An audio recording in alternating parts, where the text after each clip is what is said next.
There we are. I think I am live. Hello, Zen friends. Happy Saturday night to you. Can you believe it? It's already Saturday night? No way. Hope you're having a great weekend, enjoying your moments. I'm excited to see what messages come through from Spirit this evening or this morning for those of you on the other side of the planet. But before we get into everything, let us bring in that beautiful love energy as we like to do at the beginning of each session. We'll start off by taking a big deep breath and coming back to this moment. Of course, hold your exhale for as long as you feel comfortable. Don't hurt yourself or pass out.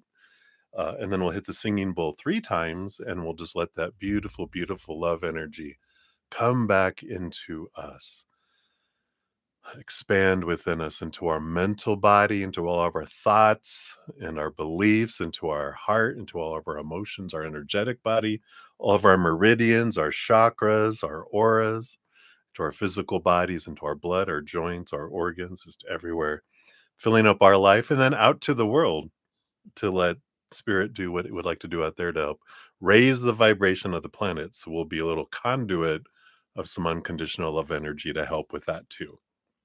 So, and as we're doing that too, if you want to immediately begin to raise your love vibration, as we say, when we focus on gratitude, it's a very, very high vibration. It helps immediately begin to raise our vibration. Also opens us up to receiving from spirit, either from, um, you know, messages from spirit, but also the things that we're grateful for just opens a conduit for us to receive that too. So that's what we're going to do. If you want to join me, we'll start off by a big, deep breath. So if you'd like to join me, here we go. Big, deep breath in and hold.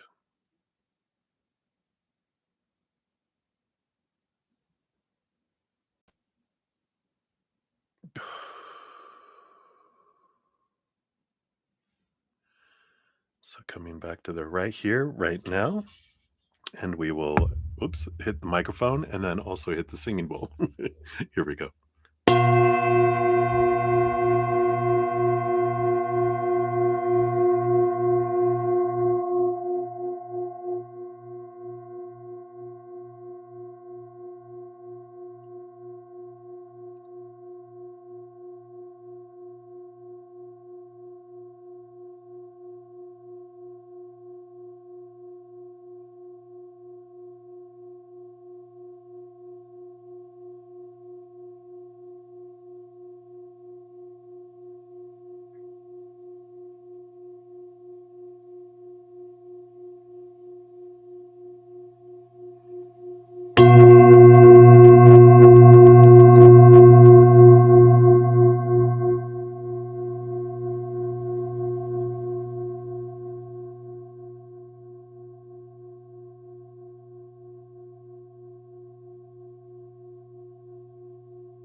Beautiful, beautiful. Thank you so much for joining me in doing that. Beautiful energies. Love it, love it, love it. Let me just put her back on her little shelf back here. All right. So, hello, everybody. Good to see you, everyone. Love it, love it. Hope you guys are having an amazing weekend so far. And every moment is beautiful and perfect and amazing. Just sometimes we don't see it yet, right? So hopefully we've been seeing the beauty in each moment that's available, the joy that's in each moment, as much as we can. Too much of it would be boring after a while, right? Anyway, so welcome everybody. If you're new to my channel or new to these readings, welcome. I'm Brudda Zen. Got a great group of Zen friends who are full of whoa, huge hearts and great senses of humor, which are two great things to have in this human adventure, as we say, just help it be an easier path. So, welcome. There's always room for more Zen friends. If you want to know how the whole process works, if you check the description box of the video down below, um, you will see the whole process. Donations do get first priority. We dive deeper into those too, meaning we pull more cards for those. And if you make a donation, you do get a fortune cookie, which is from the Seasons of the Witch, Mabon, I guess. It's the fall equinox celebration. Um, you get one of those, one per person per session. So if you make multiple donations, still get one of those. I am going to be using the Enchanted Forhaxa Tarot this evening, which actually Forhaxa means enchanted in, I think it's German or whatever language that is. But so it's the Enchanted Tarot we'll be using. If you do want to make a donation, you can use the super chat at the bottom or in the description box of the video. We do have the Venmo, Z Cash App, Z PayPal, and the Square. And whatever you want to make from your heart is the perfect amount. I don't have set dollar amounts because I know everyone's um, finances vary from person to person, day to day. Cost of living is different across the world. The rate of exchange is different across the world. So I get it. So whatever you give from your heart is the perfect amount. Um, what else? What else? Uh, Free readings are generally 1 to 2 cards. Yeah, I said we dive deeper into donation readings. At the end of each session, I do post a pinned comment listing the readings and timestamps. So if you come back after a completed session and weren't here for your session live, you can just go down, find your name, click on that little link, a little timestamp. It'll take you right to your reading in the video. So high tech, super fun. Also want to make sure everyone knows whenever there's any kind of giveaways and specials going on, I will have a drawing next week. We had the introduction of my upcoming new series, my podcast series of the easier path. And here's the link. All this is in the description box of the video too.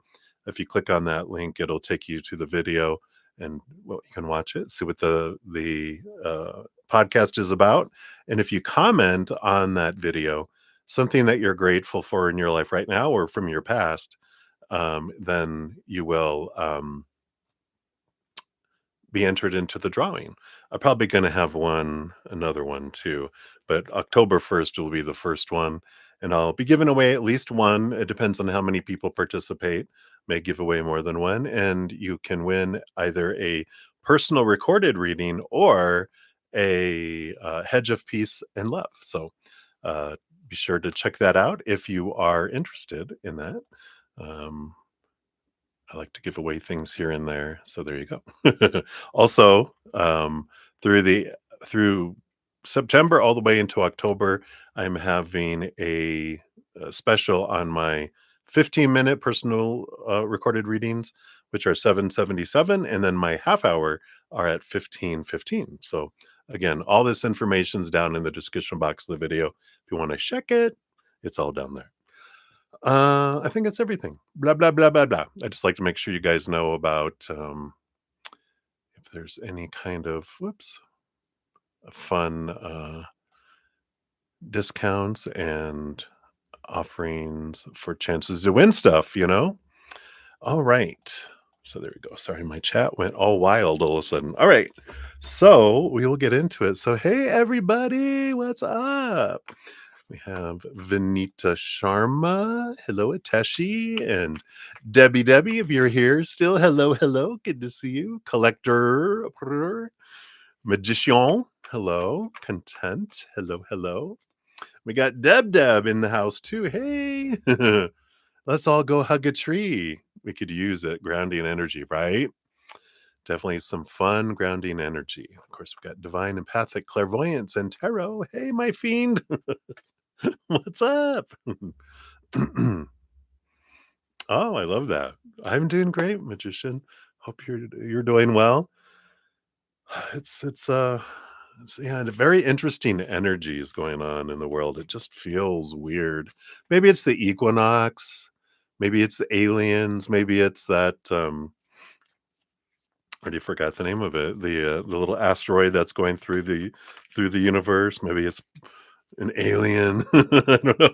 It just feels different, doesn't it? But maybe it's the fall season, or maybe it's just all this energy. But it does just feel kind of like different, right? But who knows? Who knows? UFO comment. I know. Dun dun dun. The visitors are here. The visitors are here. Too funny. All right, let me grab the donations here and put those up here in my little list so I can keep track of time stamps as we're going through things. And magician. All right. Hey y'all. So happy to have you guys here. Grateful for all the thumbs up and all the support. It was interesting this morning. Um, when I went live, there was no one. There was no one that had made comments before the post, and there was no one here. And I was like, huh, it was interesting. I read there's the blind spot, or as we like to call it, the blind side, right? From our old praying mantis group, the blind sides. And read about it was actually uh, about endings and death and the endings of things dying, something dying. And I'm like, oh, does that mean my channel's dying? And it's like, no, this is a message for everyone. Ended up, everyone started to come in all of a sudden out of nowhere. So it was like a good reminder um, for us, for me especially. Just we can get used to things like living here in Colorado Springs. We have a beautiful Pikes Peak. It's a beautiful mountain range that we're at the bottom of. And so Pikes Peak is there. It's majestic. It's beautiful, especially when it's has snow at the top of it. Even more beautiful. It's where the Purple Mountains Majesty, I think, was the Rocky Mountains. I think the Star Spangled Banner is that the Rocky Mountain. Wherever it mentions Purple Mountain Majesty, whatever song that is, I think they wrote it in Colorado Springs, seeing the mountains, right? Yeah. But you get used to it. You're just like, it's not like you take it for granted, but kind of in a way, but you just get used to it being around and you appreciate it and it's beautiful. But like whenever I've moved away and come back to Colorado Springs. Oh God, I can't even count how many times. But when I come back, I'm just like, just in awe of it. So it's always a good reminder when things aren't there. It's a good, like, yeah, I'm so grateful for that. Like when the electricity goes out or internet goes out or something, we're like, yeah, we forget that it's there.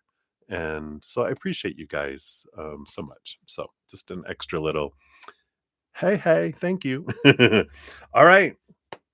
So let us get into the readings here. I do have two donations up first. So divine empathic, clairvoyance, and tarot. You'll be up first, and the magician. You'll be up after that. And that's where we're at right now. So let's dive in. So divine empathic, you're at 1414. I love all your little additions on here with your crystal ball and your little. Is that it's Gemini or is that Pisces? Too small. I got to get my glasses on. All right. So thank you for your donation. Let's give that a love. Let's try that again. Let's give that a love and a like there. And you want to know, when will you meet your husband from the fifth dimension? Oh, interesting. Is that going to be when you're in 5D, or that you're going to meet them and they're from the fifth dimension? You're going to meet them in human form? You're a Virgo. Oh, great. Well, happy belated birthday. You just had a birthday not too long ago, right? Since we've just gone into Libra season here in human form. Okay. You're like, well, you'll meet him when you. But here, when you're going to meet him here. All right, let's take a look here. And I actually have this learning tarot deck, which has times on it. So I like to use those for timing questions just to see if they resonate. We'll see what comes in with there. So when will you meet them? Usually it's going to be a range ish. So we'll find out from there. And then what else do they want you to know here? September 8th. All right. Hope you had something special for your birthday there. Did something fun. I celebrate all year long, you know. I'm like, there's no birthday month. It's birthday year. All right. So we got these here. All right. So let's see what we got going on here. Feel like this is like below the surface here. Okay. So I got all your cards situated here.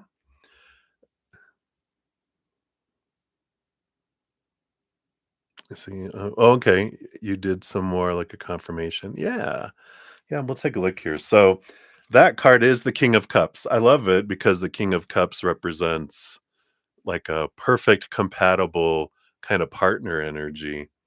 Wow, October 23rd to November 21st, which of course that's Scorpio season.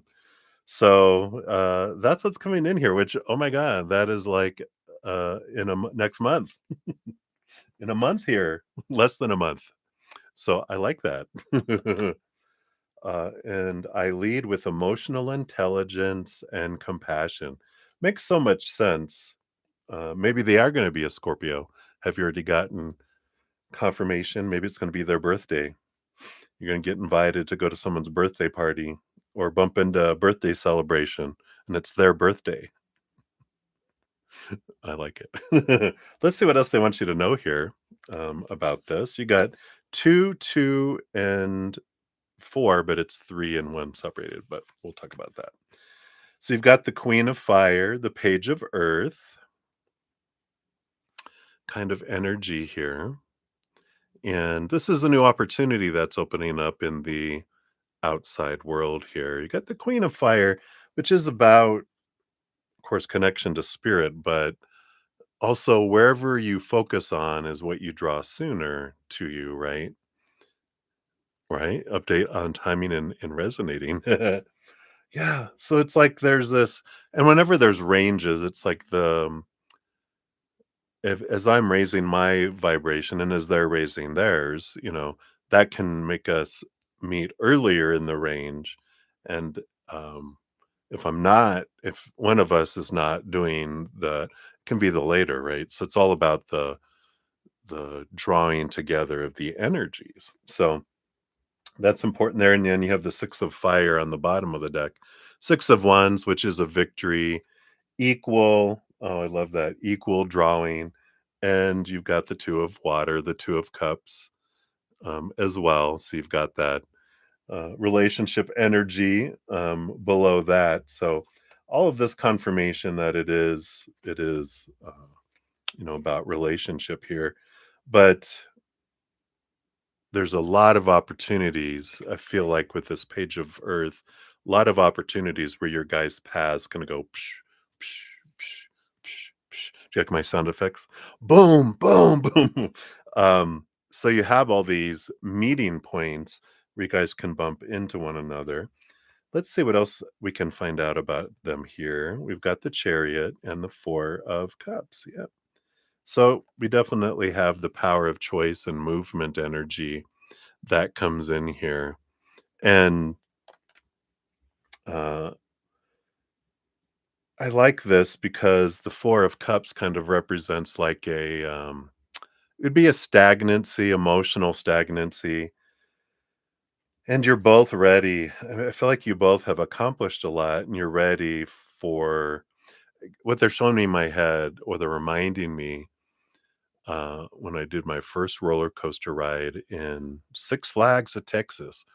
And it was the oldest, was the first wooden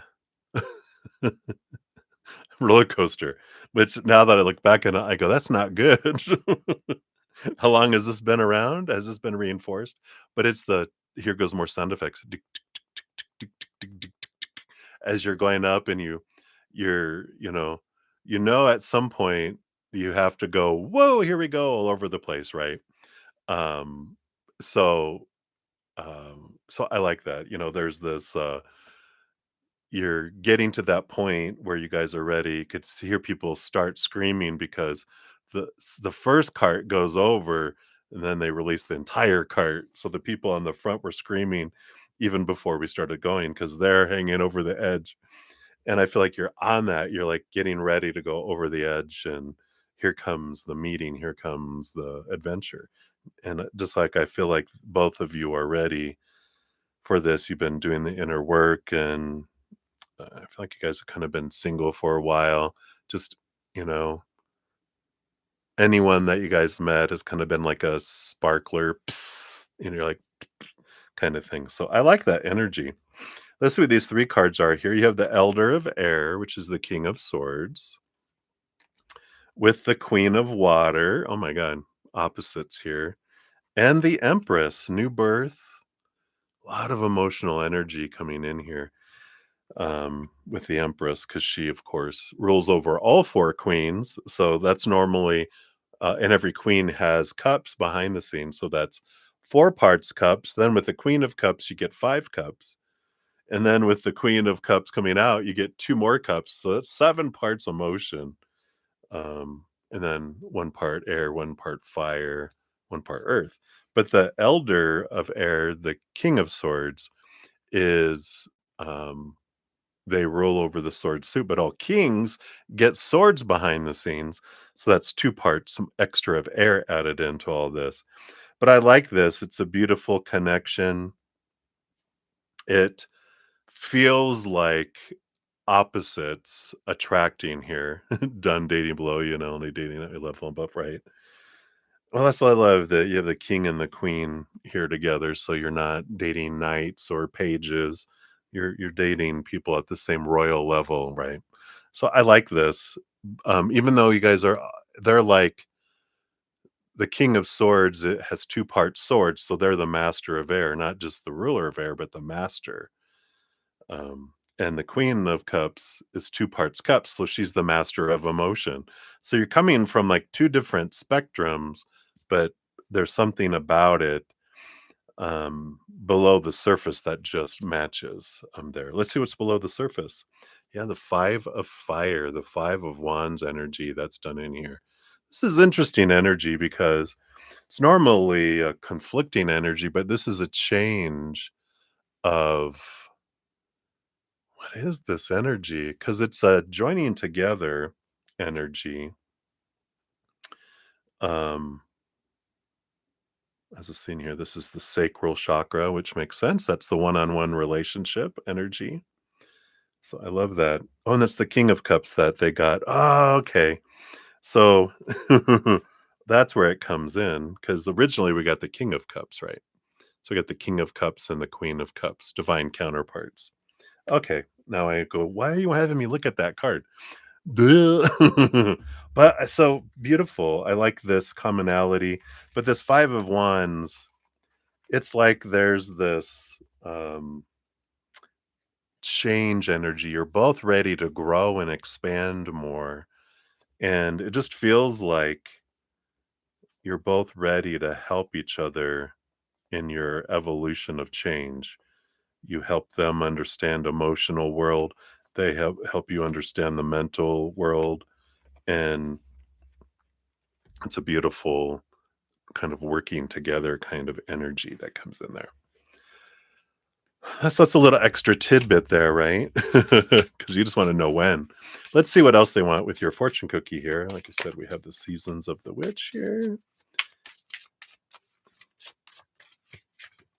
All right. No, I don't feel like it's that one.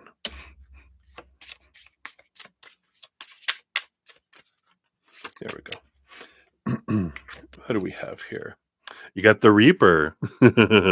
Ready for a change, ready for an ending and a beginning. So card 32, there's the 5 energy again, 3 plus 2.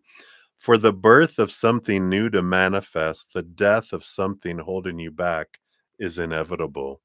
Wow. I like that. Card 32. There it is. So, endings, sudden change, and unhealthy attachments. So it says your higher self chose this card because sometimes life is cruel and doesn't give you time to prepare for the end of something meaningful. And even if you saw the signs and knew it was coming, it can still feel like an unexpected shock when you reach the end of a road. Perhaps your desire to hold on too tightly to what was leaving you anyway is why Reaper has made its way to you. It's doing the heavy lifting because the universe knows this wasn't a choice you might have made for yourself. You could still be stuck in a situation that brings you harm had Reaper not stepped in on your behalf. It's so much like tower energy. So if someone was removed out of your life, then you can trust here with this message that it was to make space for this person coming in, right? Oh, perfect. So good confirmation, right? It may not seem like it, but this card is appearing in your spread represents the beginning of a much better life. You might pray for something, set your intentions, and do your spells, hoping a magnificent dream will drop into your lap. But big dreams require big changes. So here it comes. You must become the person who can achieve the goals you want. And this kind of growth will require you to rid your life of anything that has held you back. And while the circumstances may be unpleasant, the results will bring you one step closer to the goals that are patiently waiting for you to evolve so you have everything you need to ensure success. Actually, didn't I use that word evolve?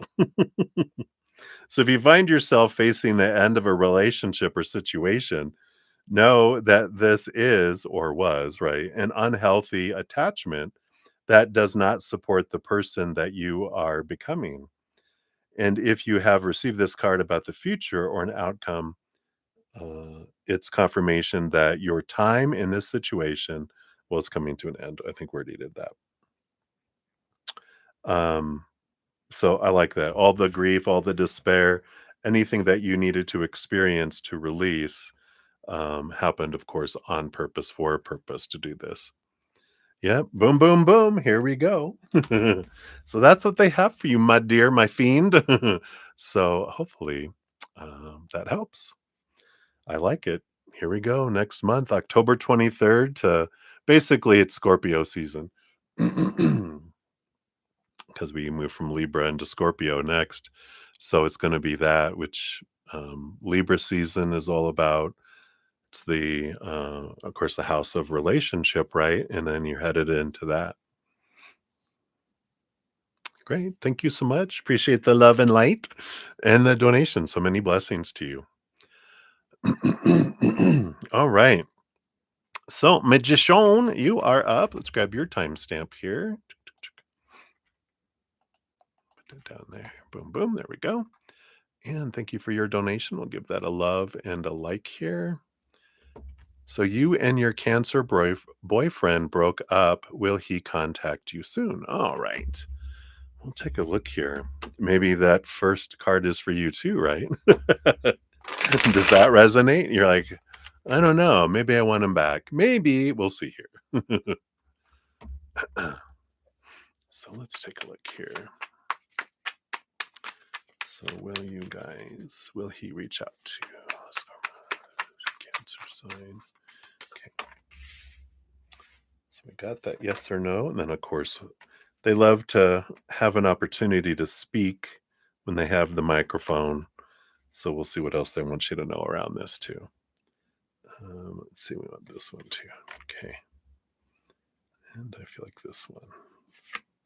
All right. What do we got going on here? All right. So, will they? We have the Ace of Earth. Will they reach out to you? Again, you have the Ace of Pentacles energy here. On the bottom of the deck, you also have the Lovers card, which the overall energy is about, important relationship here. The Ace of Earth, the Ace of Pentacles, maybe that's why they gave me these other cards so we can kind of validate and clarify here. Because my first energy that came through was someone new coming into your life. And this is kind of piggybacking from the first reading we did too, for Divine Empathic. Uh, it just feels like things are being moved and shifted because your energies didn't match anymore. Um, I don't know if they ever did. You know, I feel like you might have had to, like, you're this bright super nebula star, and they're a small sun, and you kind of had to dim your light a bit to not overshadow it. And I feel like it's your time to shine again kind of energy, not to hold back, not to dim your light so that you could shine bright and be yourself. And it kind of feels like that kind of energy.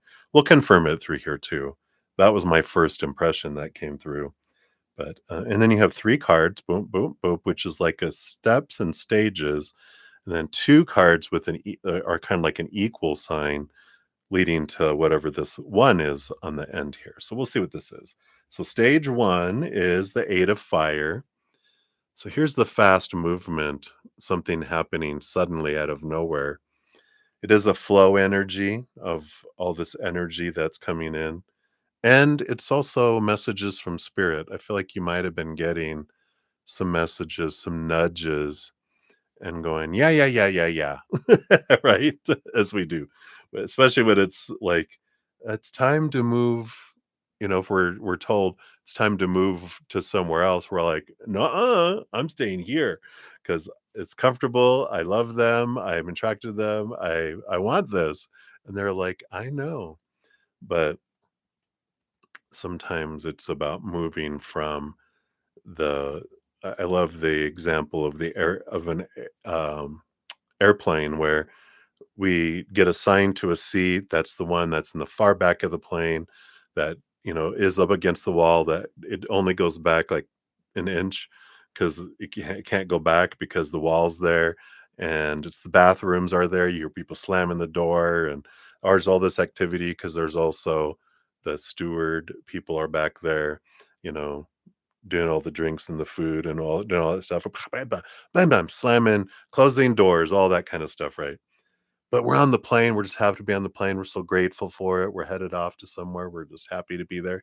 And if spirit came back and said, "Hey, I'd like you to leave this seat behind because there's a seat in first class.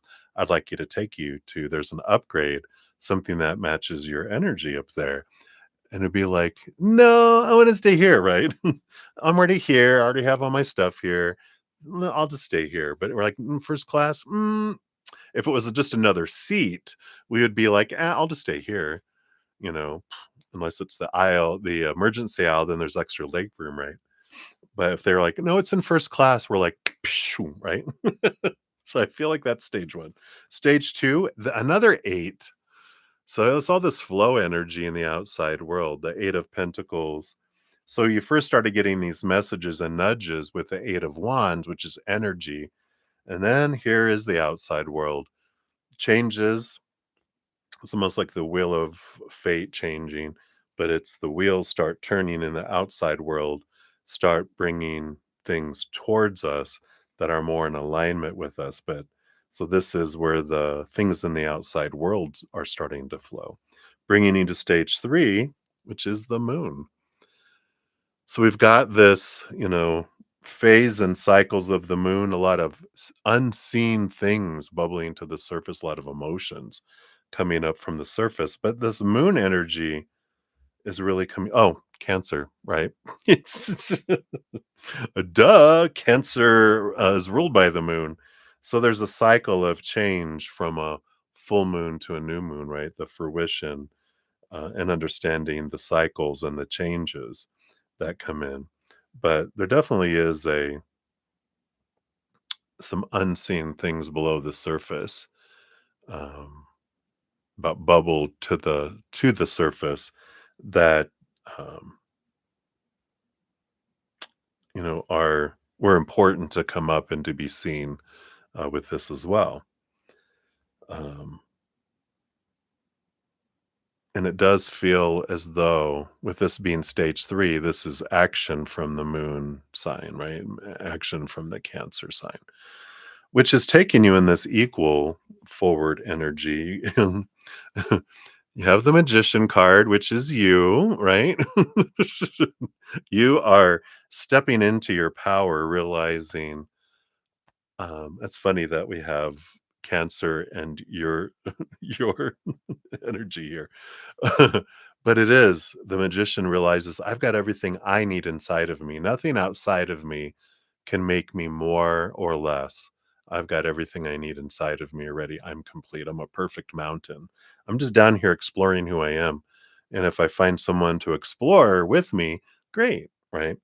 But I feel like this does have to do with see what this other one is here. And the other 8, another 8, got all this 888 energy of flow energy here.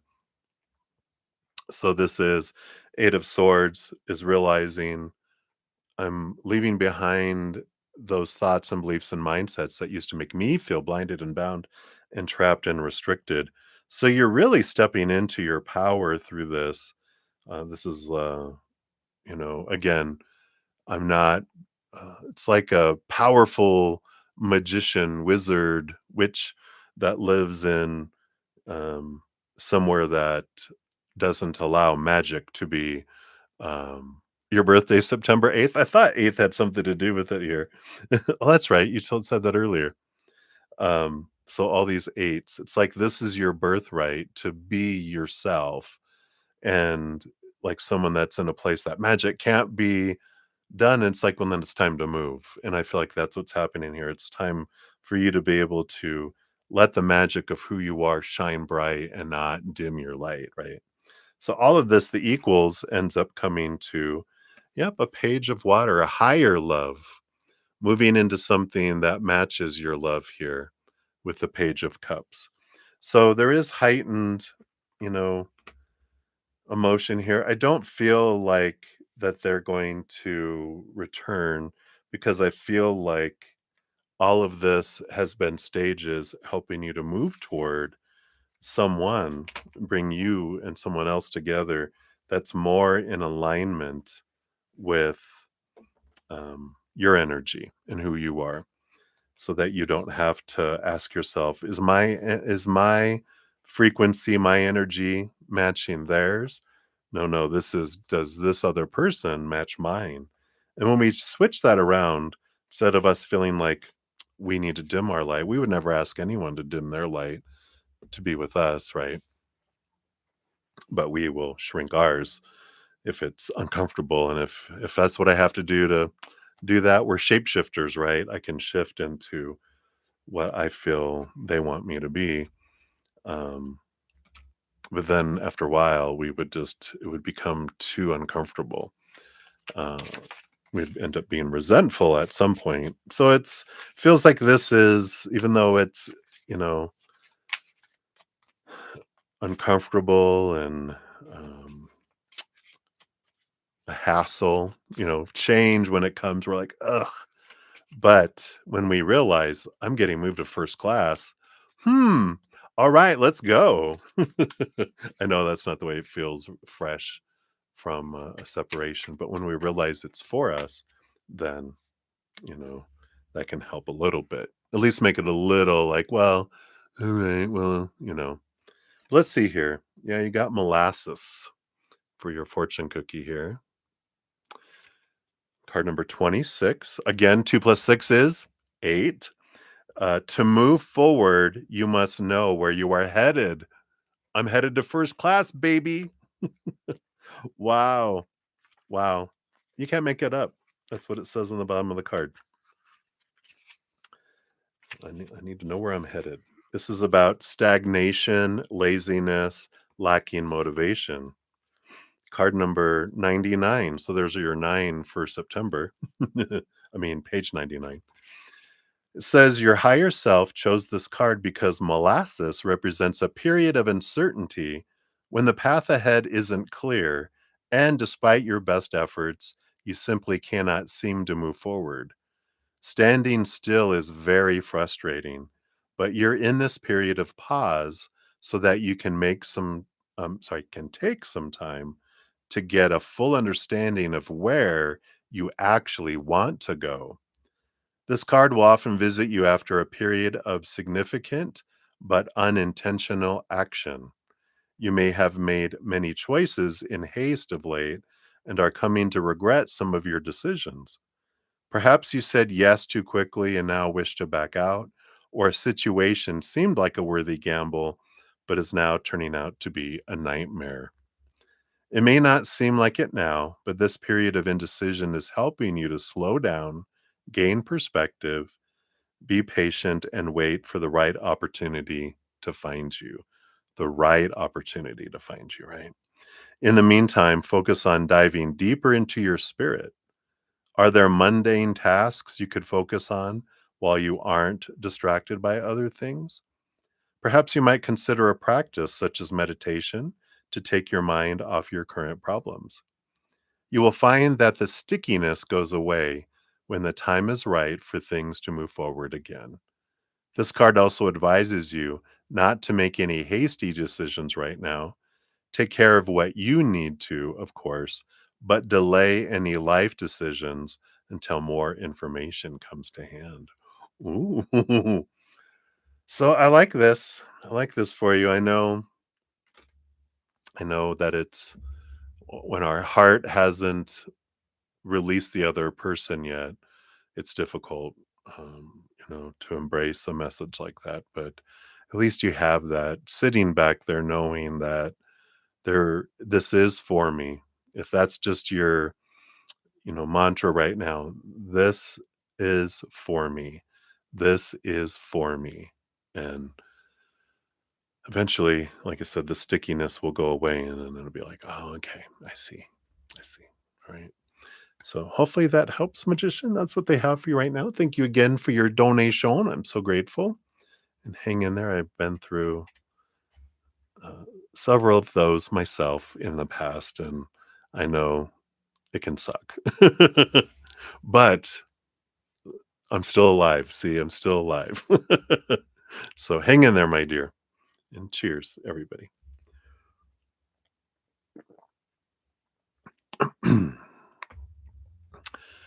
All right. So I think that's it for my donations for right now.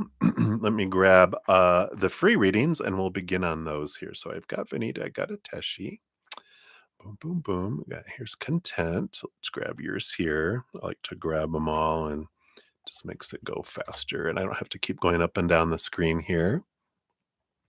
Collector, you wish you were here with me. You're so funny. All right.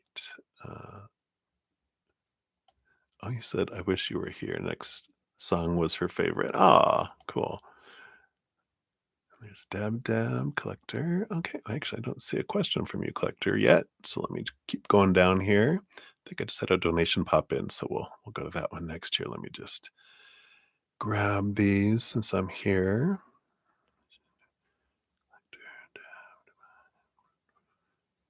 Majesty. Okay, very good, very good. Okay, did those. Okay, very good. Olivier Vagata, hello, hello. Sorry, I didn't see you come in.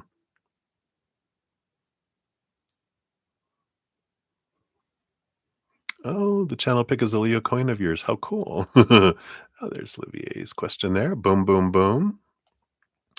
Grab that one here. All right.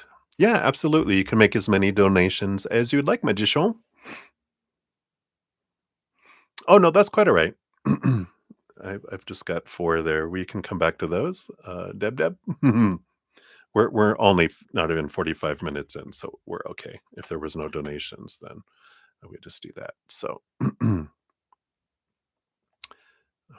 and we'll try this here. All right, there we go. So, Deb, you're at 4505. Thank you for your donation. Appreciate that.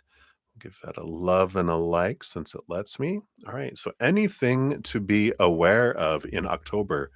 First time company coming. I feel some anxiety. Excitement. There's some excitement there. And then a little bit of toasting of anxiety, right? So let's take a look here, Dan. So, what to be aware of for October? Okay, grab those, grab this, and then specifically for the visit, let's grab these cards for that. Do I want? I feel like I want these three, but not that one. That's interesting. All right, and then that overall. All right. So let us see here. Bottom of the deck, it's here's for the month of October. You got the 10, brother from another mother. But you have the 10 of Pentacles, which is all this. It's a very abundant energy. It's about fullness and wholeness in the outside world. So very, very productive, very feeling like a harvest kind of energy that comes in there. Are you guys gonna go pick apples? Because here's picking apples. Anyway, let's see what else just about October in general, and then we'll dive more into the visit here for you. So these two cards came out for all of October. You have the Elder of Fire, King of Wands, and the Three of Earth, Three of Pentacles. Being true to your authentic self. You are picking apples. That's funny because even got holding apples here. uh, so I like this energy because it is about be true to your authentic self, just be yourself. What is there to be afraid of, right? And but the King of Wands is an energy of, I'm going to choose what I want, and you hold the magic wand, right? So whatever you focus on, and all this, it's a good reminder. What I focus on is what I get to experience. What they focus on, they get to experience.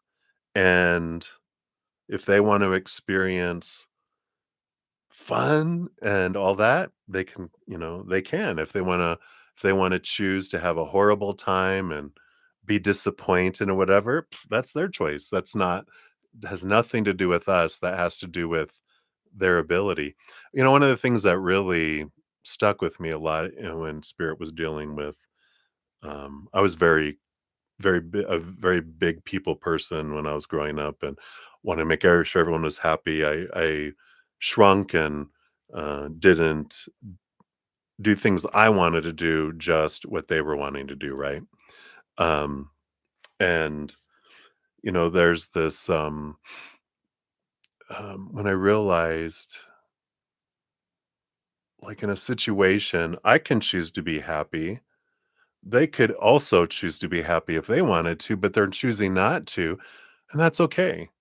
It's not my I'm not at fault. That's our fear, right? That it's my fault that someone's going to be disappointed or not have a good time.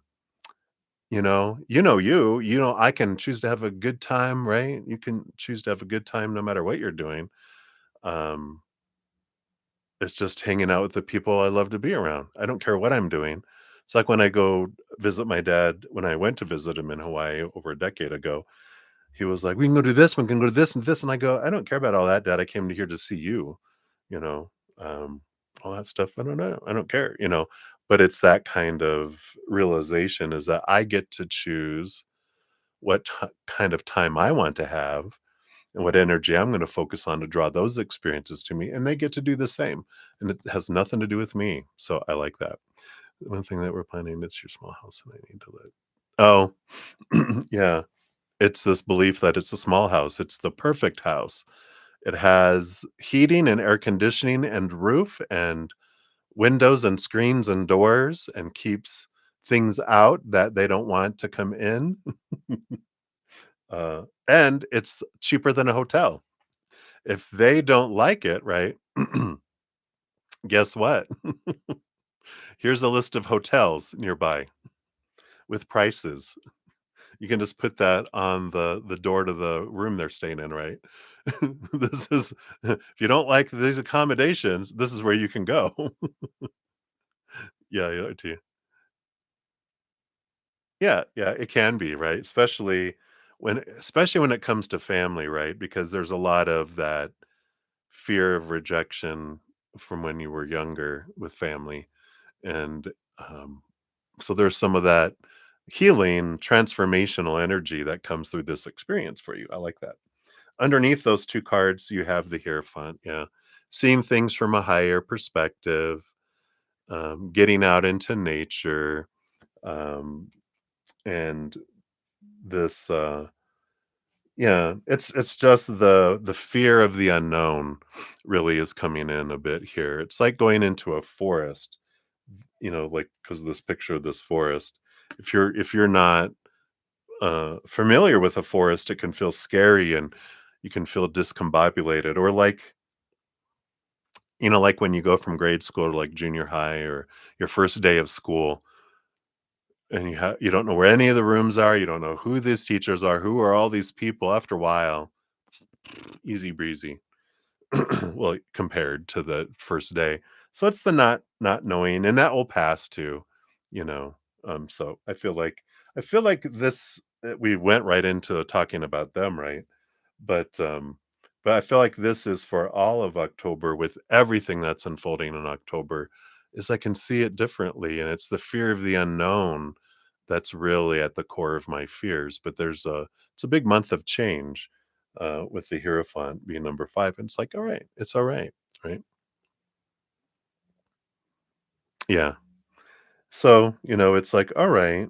And it was and that wasn't on your turf. That was on Uh, you guys that's when you guys went to the Ozarks or somewhere, right? Where you guys were both in new places, right? Um, can you imagine them coming into your comfortable place? What's going to happen? Are they going to be okay with me? What kind of energy is coming in on my side, right? So something to think about too is like, yeah, they probably are more more anxious than I am, because they're coming into a stranger's home. uh, so, there's always that newness, and that's what it's all about, is just knowing that regardless, it's going to be fine. And for me, I know I'm going to be fine, and that's what matters. That's all I can control. But it's the fear of the unknown, and then also, and this has to do with everything that's going on, the fear of the unknown, and trying to be in control of things that I can't control. So release and surrender a lot, can help, right? All right, let's see here. All this is about what they want you to know about the visit here. So we've got the sun card. Boom, boom, boom. Bright sunshininess, victory, wonderfulness. One of the, again, like with the 10 of Pentacles, one of the most abundant cards in the deck. So they're going to love it. They're going to be fine. Page of Fire, a lot of activity, a lot of energy. I love this too. I feel like they're gonna feel a difference. They're gonna feel so calm, and they're gonna just, sitting outside, on the patio, and just the energy of your home and your natureness here. I just feel like they are like, just a beautiful, like, wow, it just feels so different here, just in a beautiful way. I like that. It's a heightened energy, more fire energy. Yeah, this death and this rebirth energy. I like this Phoenix rising, this ending of old things, beginning of new things. Here's all that new energy, right? Um, I like that. And the fear of abandonment comes in here too, because it's like, what if they don't like me then? I found them, but then they don't want anything to do with me, right? There's a fear there. This death card too, I feel like you guys are going to talk a lot about the um, common parent, right? And because is this half sibling? But I feel like there's is it half sibling? Yeah, right. I don't know, but there's this just talking about that kind of stuff will come in into it. Yeah, shared a dad. Yeah, so I feel like there is that ending of some feelings, and then also talking about some passings kind of energy. Yeah, and the Page of Earth, Page of Pentacles, another abundance energy, heightened energy. I just like this closeness that comes in here. So I love all that. A lot of great stuff on the, port two beautiful, the Sun card and the Death card, two major arcana, and then two pages, which are heightened, both energy and feelings of groundedness and abundance through all this too. So I like that. Below the surface, you have the Devil card. Yep. So the shaking and the rattling, letting go of some old fears, some long held fears that were there. Yeah. Right. Three of water, Three of Cups, which is finding your community. I feel like this is different. I like this for you because, like, you have your family you grew up with, but this is like the family you're choosing. And it's different. It's joyful. It's feels like because you're not a child anymore, and of course you're not who you were all the way back then too. So you're approaching this in such a healthy way. It just feels like belonging in community energy that comes in here. And the Ace of Water, Ace of Cups. Yep. Happy, joy energy. Finding your self love, especially with the Devil card and all that coming in. There is this release of old pains, and it feels like your inner child feels it's interesting. It feels like it belongs with, and especially in regards to family, for the first time in a very long time, if ever, it feels like it belongs. I almost want to cry. It just feels like, you know, like a breath, a deep breath. It all comes here to Six of Water, Six of Cups. Here we go. Childhood energy. So I like this. I feel like you guys talk about your childhoods, and you get to know each other, how each other grew up. Um, and um, I like this kind of, you know, sibling energy that comes in with that. So very, it feels like family, whereas they kind of feel like it a little bit. I feel like after this, it feels even more so of a strong connection.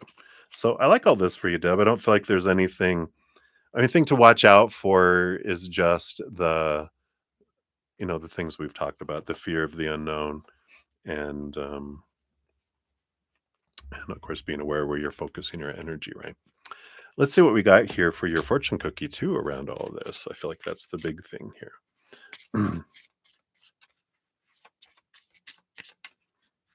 Yeah, right? And they said, "Hey, we're coming to visit you." You're like, "Oh." Is that the one that said, "Oh, by the way, make some room, here we come." Yeah. Oh, how interesting that you got the whiskey card. Don't.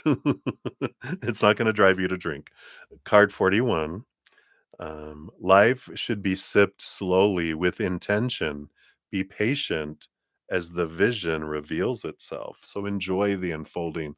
Let go of expectations. Enjoy it for what it is. Amazing that it's whiskey that comes up, right?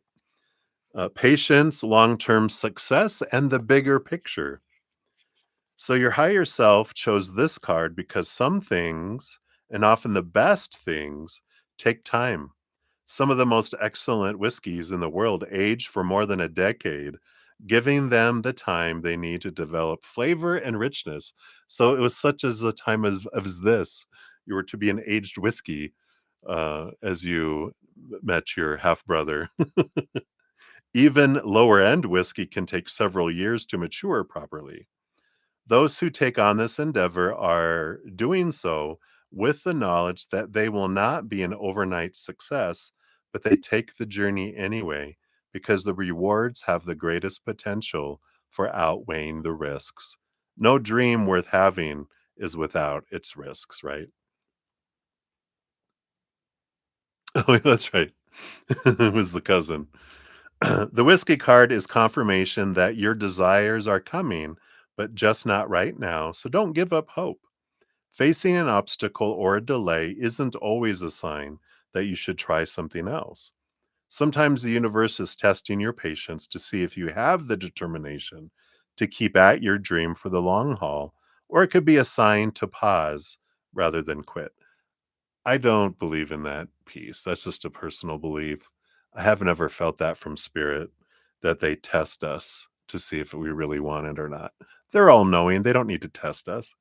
I feel like, if anything, patience and timing gives us the time to raise our vibration so that we don't draw in things that we don't want anymore. And that if they didn't bring in that pause kind of energy, then we would continue to draw in stuff. So I like that. On the mentorship, too, right? Consider whether your goals need time to rest undisturbed. You can always come back to your dreams at a later date when you feel more prepared or eager to take on this challenge. In the case of a love reading, well, it's not a love reading, right? In most cases, this card guides you to have patience and advises you to wait at least one full moon cycle before inquiring about your situation again. But it's about patience. I really feel like a big piece of this is allowing things to unfold, allowing things to, take their time and, enjoy the moments as well. So, wow, collector, you had a half brother you never knew until your dad passed, and he's your twin? You were separated at birth? What? What? Wow. Wow. You feel like you're looking in a mirror. Wow. Isn't that amazing? But I love that for you. What amazing, you can't make it up. I love that. All right. So that was yours, Dub Dub. And let me take a look here. Said we had, so we had Michelle Smith come in via Zcash app. So thank you, Michelle. And then we have Culture Envy. You'll be up after that. And of course, Magician, if you want to donate again, you can as well, in case I missed you earlier. All right. So, Michelle, let's grab your timestamp here. Thank you so much for your donation via Zcash app. Boom, boom, boom. And let me just make sure here. There we go. And I think you set it up here. There it is. Cash step donation piece. Ancestors message. Ooh, how fun. All right. Let me take a sip here. Cheers, everybody.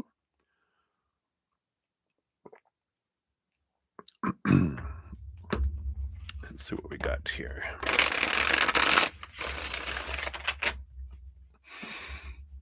All right. So messages from your ancestors. What would they like you to know right now? All right. Got a huge matriarch leading the reading. Big bold energy. And they want this one too. Okay. So what we got here.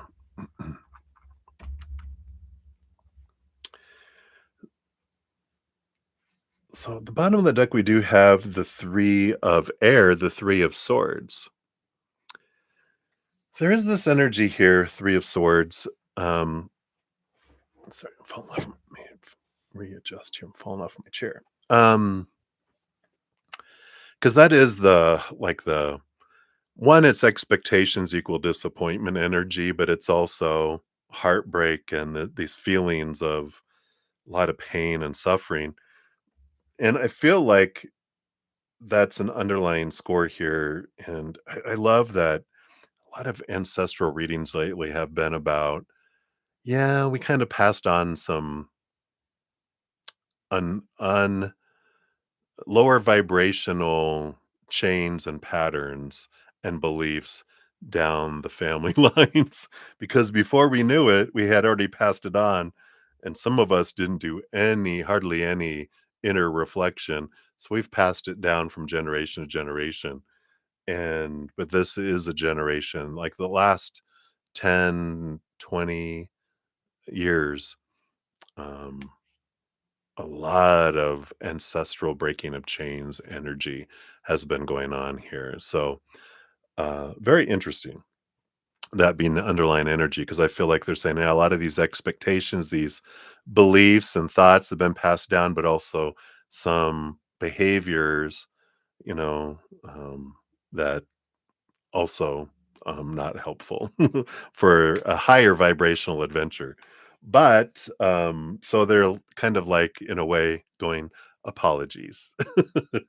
But you have this huge, you know, matriarch here, this huge, powerful ancestor who is like your contact to help transform some of this in the family tree. And it doesn't require interactions with people if you don't want it to, but you get to, through them, hand over things that can be transformed now that they're in their higher selves in the higher places. We can hand them stuff, they can take it into their hearts, transmute it, and give it back to you at a higher vibration. So you do have them to help you um, through transforming some old pains and some old things of your own and of other family members, and even help the ancestors transform things too. So I love that. The first card up after that, you have the Six of Fire. Yeah, this victory, this um, flow of energy. And it just feels like here that if you ever watch like these movies where you are the chosen one, that this was, and you chose it. You're not like, uh, I don't want this. It's like, yeah, I that's one of the things I wanted to. That's why you chose to be born as this person, as this human character in this lifetime, in this family tree of this particular ancestors, to help them with that. You're actually, with all your multiple lifetimes, you've got connections to many different ancestors and many different family trees. But this one is the one that you wanted to help transform some things there. In fact, I see you as one of your, in another earlier lifetime, if you're looking at time, which doesn't exist on the other side. But here, if we're looking at, I'm actually my own great, great, great, great, great, great, great, great, great, great grandfather, or great grandmother. It's like that's who we can be that, and it's like, yeah, this is actually, I was also part of this family tree, way, way, way back, right? You're like, you have connection to it before, is what I feel. Way, way back though. So you're like, yeah, I can, I helped create it too. I'm going to help fix it. Not fix it, but transform it, make it easier, an easier path for them. And then you have three cards stacked on top of one another. The first one is, look, the Council of the Monarchs. So this is the Emperor energy. It does show that you're empowered, but you do. I feel like you're part of. In the past, this is where I feel you were. I feel like you were a chieftain in a tribe. In your ancestry, you were someone over the clan or the tribe or whatever. The ancient one was. But this was like way way back when we uh, didn't live in solid homes. It was more tents and things made of straw and stuff that wasn't, so this was like way, way, way, way back. But I feel like you were on a council back then and as an elder, so it feels very masculine. Emperor, this is emperor energy, but you were part of a council of tribal leaders back in the day. And the five of air, yeah, five of swords. There was a lot of conflict that happened back then that's been carried down from generation to generation. Again, we knew that with the three of swords. So there was a lot of conflict. A lot of what they're saying is that a lot of the habits and beliefs and stuff were formed out of fear because that was during times of battle and trying to survive. And so there was a lot of stuff that was decided in from that place of lower vibration. And not it's not for an excuse, it's for an understanding of why on earth would we have even started doing that? And it's like, oh, okay, I get it.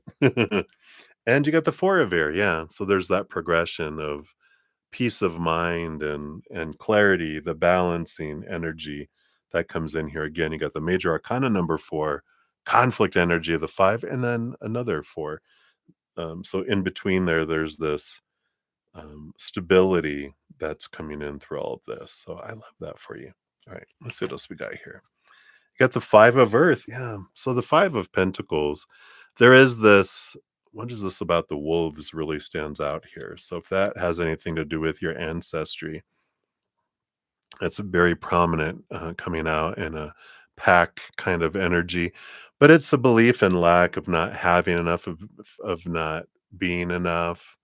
And there is this energy of a lot of this type of um because of what was going on, there was times of such scarcity that scarce uh scarcity beliefs were passed down from generation to generation, as well. And that the you got to work hard for everything, and that people always steal stuff from us. Every time we get something, they take it away. It's kind of like that, you know, like England kind of energy in Scotland and Ireland. Energy is what I'm seeing in my head, where as soon as I got something, they'd come in and they would just take it. And that's where a lot of this conflict came from, right? But so there's some beliefs to be overcome in that. And I feel like that's one of the big beliefs that was handed down from generation to generation. Right, and then your last 2 cards here, you got the Queen of Earth and the Moon card. Yeah, this mother energy. Queen of Earth is mother nature, mother nurture, and the moon is mother moon energy, of course. So a lot of emotional energy. It's a lot of compassion, compassionate energy, a lot of being that um, taking that matriarchal mother energy and allowing it to transform. And again, it doesn't have to be reaching out to people who are living if you don't, unless you really desire to do so yourself. But this is more doing a lot of spiritual, energetic work, going back and however way you want to do it, if it's in meditation or um, automatic writing or whatever, going back to memories of ancestors and helping transform that energy from back then, because we can go back, because we're really not, time doesn't exist when it comes to this stuff. It's like shamanism. You can go to another time in this circle of life. I can jump over there and do things that impacts the whole circle of our timeline. It's really cool that we can do that. But I feel like that's what they want you to know right now. So hopefully that all helps. And then we'll grab you a fortune cookie here too.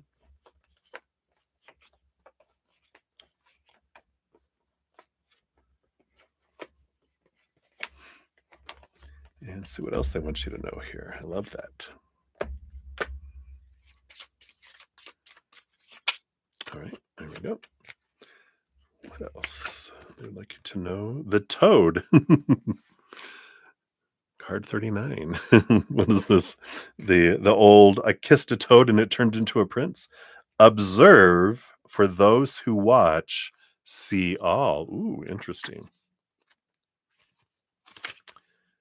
All right. So observer, path of least resistance, and opportunist. Interesting.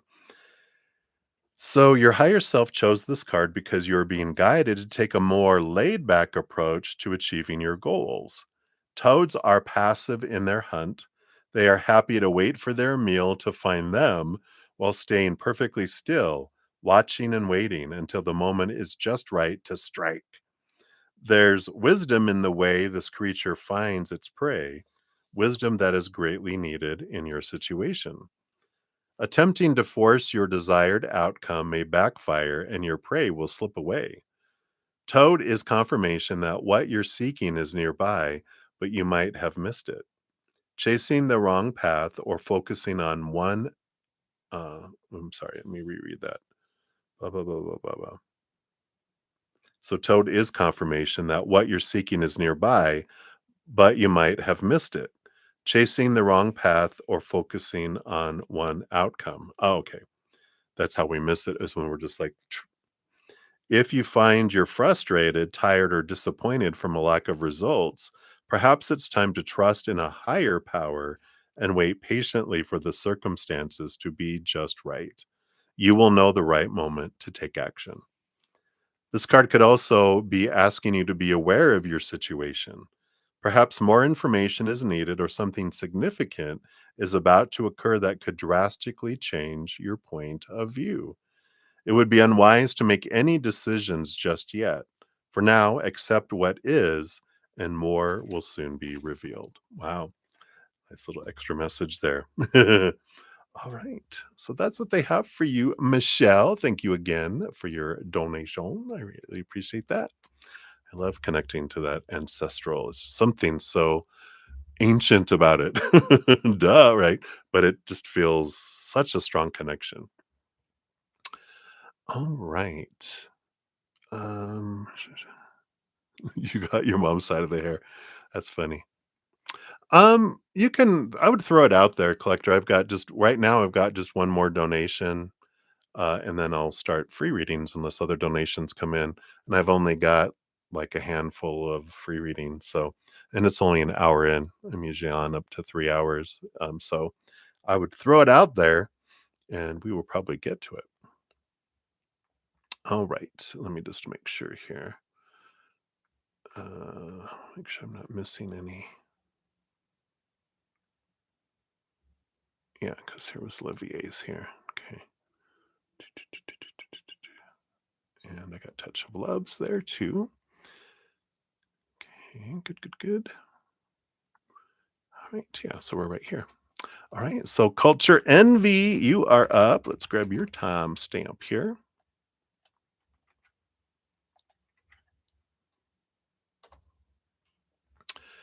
All right, and we'll give your donation a love and a like. So, guidance for confronting your roommate tomorrow. Okay. All right. Let's give these a shuffle here.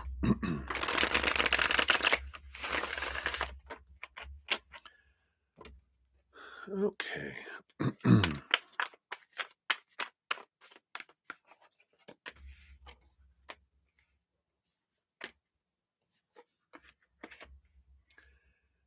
Okay, and then these two and this one. Yeah. So we'll see what that's about here in a sec. I feel like the first message they have coming in and is rather than it being a confrontation with your roommate tomorrow, um, look at it as guidance for the conversation I would like to have with my roommate. Because a confrontation is it's almost like cornering an animal. and and that is an aggressive um brings an energy of aggressive, controlling, caging. It's like they're showing me.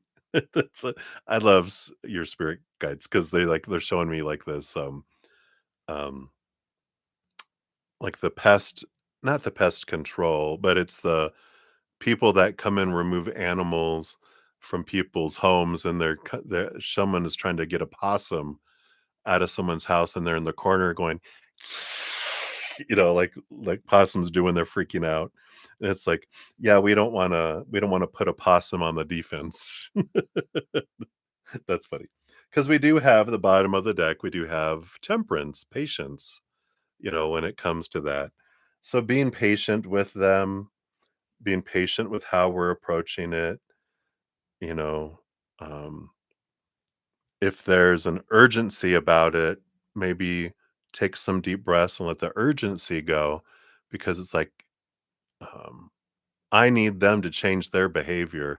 Well, we really don't. That's a story we have in our head. I need them to act the way I want them to act, or I need anyone to act and, the way I think they're supposed to act. And it's like, um, well, we're not acting the way they want us to act either, right? No one in the world. If we asked everyone, you know, what am I doing that I could do differently to make you more comfortable? They'd be like, well, you could do this, you could do this, and you could do this, boom, boom, boom. You're like, what? How was that at the top of your head? They're like, no, it's something that I've realized for a long time. I just never said anything.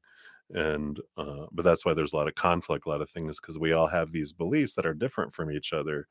And we think people should act a certain way, not act a certain way, say things or not say things, and or use that tone or whatever, right? And we're like, who am I to control the world?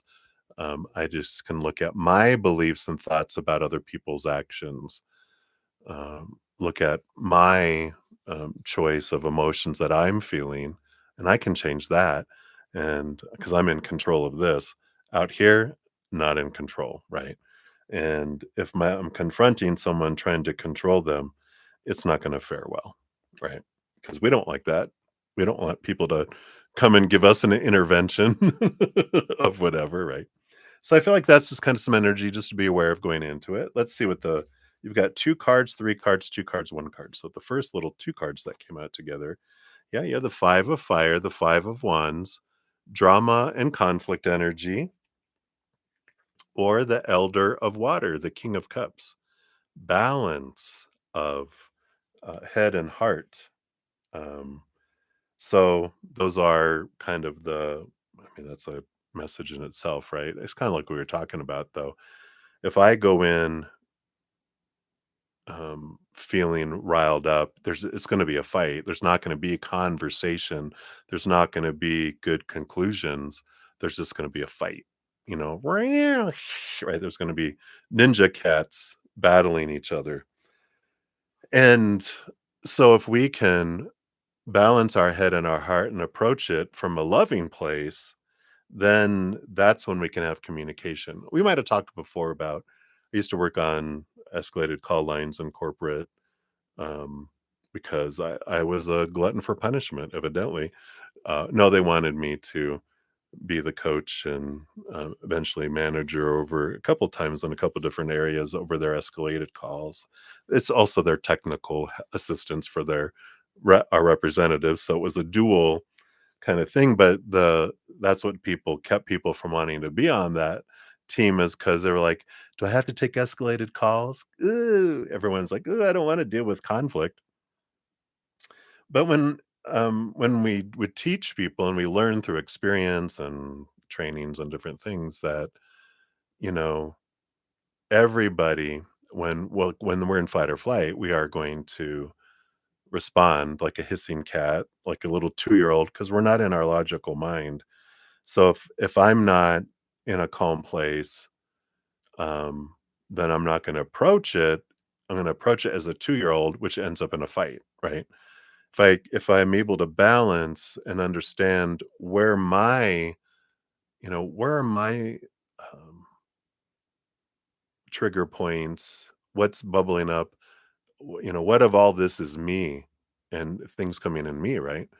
Then I'm able to approach a conversation with not with the intention to win and get my way, because there's no winners in that. Because everyone wants to win, and if we go about winning, then it's just gonna be, and there's no winners. But if I go about it wanting to truly have peace and work and live together in a peaceful way, then I will approach it not in an intention to win, but an intention to find resolution together. Not, "This is what we're gonna do to get along and you will obey," or, you know, "I this is our home and I would love for it to be peaceful and joyful and really enjoy the experience," and I feel like that's not I'm hoping that's what, you're also wanting from, living in the same place, and they're like, "No, I just wanna be left alone and blah, blah, blah, blah, blah, blah, blah, blah," or whatever, then you're like, "Okay," it tells you where they're coming from, but when we're what can we do to get there? They might be like, "Yeah, I would love that." Then you're like, "What can we do to get there?" If they're like, they don't want anything to do with it, then that is a message for you to focus inward on you. Because if you're in that situation, it's happening for you to face your beliefs and it's preparing you for something maybe other in the future as well of like how you can handle conflict, right? How and because it was uncomfortable learning all this, taking escalated calls and as people went above my people to me as a coach, and then when I was the manager, it would go through all my people to my coach, and then some would get to me too, and those were the really dragons. So you learn to instead of fighting the dragons, you learn to, in a way, woo the dragons through love and compassion, and from a place of wanting, peace, not I'm wanting to win because that's how wars start, right? So I feel like that's what's coming in here. It's, do I want drama and conflict? Well, if I don't, then I need to find peace between my head and my heart first so that I can, instead of confronting them, I can approach them to ask them, when you have some time, I would like to talk um, just how, talk with you to find out how we can make this the best experience for both of us. So let me know when you have time. Not, listen, you're going to talk to me now, So it's about respect. Even though you feel disrespected maybe from them, it's because they don't respect themselves. So if we respect them, then that's going to like, what just happened? All right. So that's one. Let's see what else we got here. I got the Five of Earth. Yeah, another conflicting energy, these five energies, but these are cards that ignite change. Five of Pentacles, it's good to be aware of that. This is the fear of being abandoned, being left on the cold, not being enough, not having enough, those kind of things as well, right? And um, you know, I I like this, being aware of that that's a big piece of what's going on here is they felt abandoned, they felt rejected. They have these fears of not being enough. So they got some big walls. So when we understand that, behind the wolf behind the wolf is this person who's so sad and have felt abandoned and left out, and so they had to create a hard shell because when they let people get close they always got hurt. So they've got this wall up and they won't just open up. It's kind of in a way you have to prove through consistency that you're trustable. And if we attack or we did anything, then that just showed them you're like everybody else. That has hurt me. Psh, walls are staying up. I'm not talking to anyone. No audiences. Um, so that's interesting. The two cards below that, we got the Elder of Air and the Two of Earth. So here's again this balancing energy, making it feel safe and not so much up and down. And the Knight of Swords, which is not the Knight, the Elder of Air Knight, which is the King of Swords, which is about really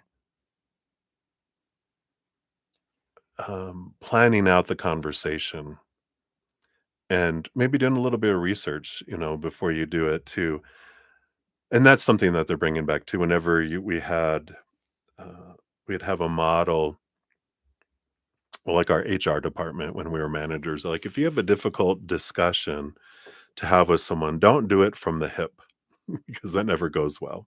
Hardly ever goes well, you know. But it's like plan on how you're gonna open up, how you're going to, present what you want to talk about, even practice it, and then how you want, it to end up, and do some, you know, especially with all the AI, how can I approach a situation like this? Can I have some examples on how to do it in a, gentle manner? And it's like, oh, okay. So I like that, but it's about preparing it before you do it, not just kind of go like, well, I'm going to kind of talk about this and go. And then it's like, uh-oh, I didn't present this way at all the way I wanted to. And now they're offended and it's worse. It's like, let me look at that, right? I like that. I try to model respect. Um, yeah, as long as the intentions in that is I want to truly, sincerely show them respect, not just try to show them what being respectful is like. They see right through all that. True respect, we will know it when people are just trying to make a point about what respect is. We also see that. So as long as it's from the heart, yeah, absolutely right. It's like I'm going to be respectful, and I'm going to live respect for them. I'm not going to try to pretend. I'm really going to do it, um, and um, and I'm going to be. Um, and we might be thinking we're showing respect,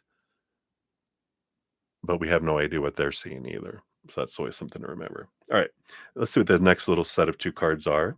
Yeah, we have the Lovers card. So perhaps I'm not going to say that. Your spirit guides are funny.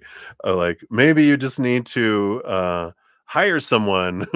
I have to be careful how they say this on YouTube. You're like, maybe they just need a little bit of love and tenderness. Here, no, no, this is about important relationships and showing somebody that it's an important relationship. That's there. And the Ace of Earth, yeah, Ace of Pentacles. There is this energy here that the Ace of Earth, is an energy of, like in this particular case, like seeing our worth in relationship to the outside world in a different way. And I like that because when we're defining ourselves by someone else's actions or non-actions, their words or their silence or how they're acting, that's what bothers us so much is because we have been taught that their emotional choices, which is the Lover's card too, emotional choices, it's my responsibility. It's like, nope, I don't have to make them happy. I can't make them happy. I can't make them act any different. All I can choose is my own emotional choices in each moment. And if when they do something, then it's something more. They're just a mirror rippling something that happened earlier in our life that it's just being ripple effect. And it's amazing that that happens. We don't realize what's down there below the surface, especially the emotional body, 7 years old and younger, that's been just rippling out our inner child, bringing in these situations for us to see whether it's, a parent that was bipolar that I could never please, and they're one moment they're up, one moment they're down, or they're all over the place, and then you meet someone that's like that, and then you're just like, oh, this bothers me. It's because we felt as a child we didn't know how to deal with that. So we can go back to find out when they're doing these things and emotions rise. When's the last time I felt that way? Not when's the last time the situation happened. When's the last time I felt like this? Then we go back. We keep going back until we get into our childhood, and then we get to the core of what it is. There's a great book, which I might have mentioned before, but it's What is it called? Oh, the presence process. Presence. Let me just type it out here. It's by Michael Brown. Let's put it down here. It's an amazing book, because it really helps us get into our charged emotions of the past. There we go. And it's an amazing book if you can pick it up or check it out at a library or buy it used or something. But there's this amazing energy of uh, getting to that charged emotions that are stuff below the surface that have been rippling out into our life, and we're like, oh my gosh, oh my gosh, oh my gosh. And they'll continue. They'll try to get our attention by bringing these people into our life, so they'll point us back to the old emotions.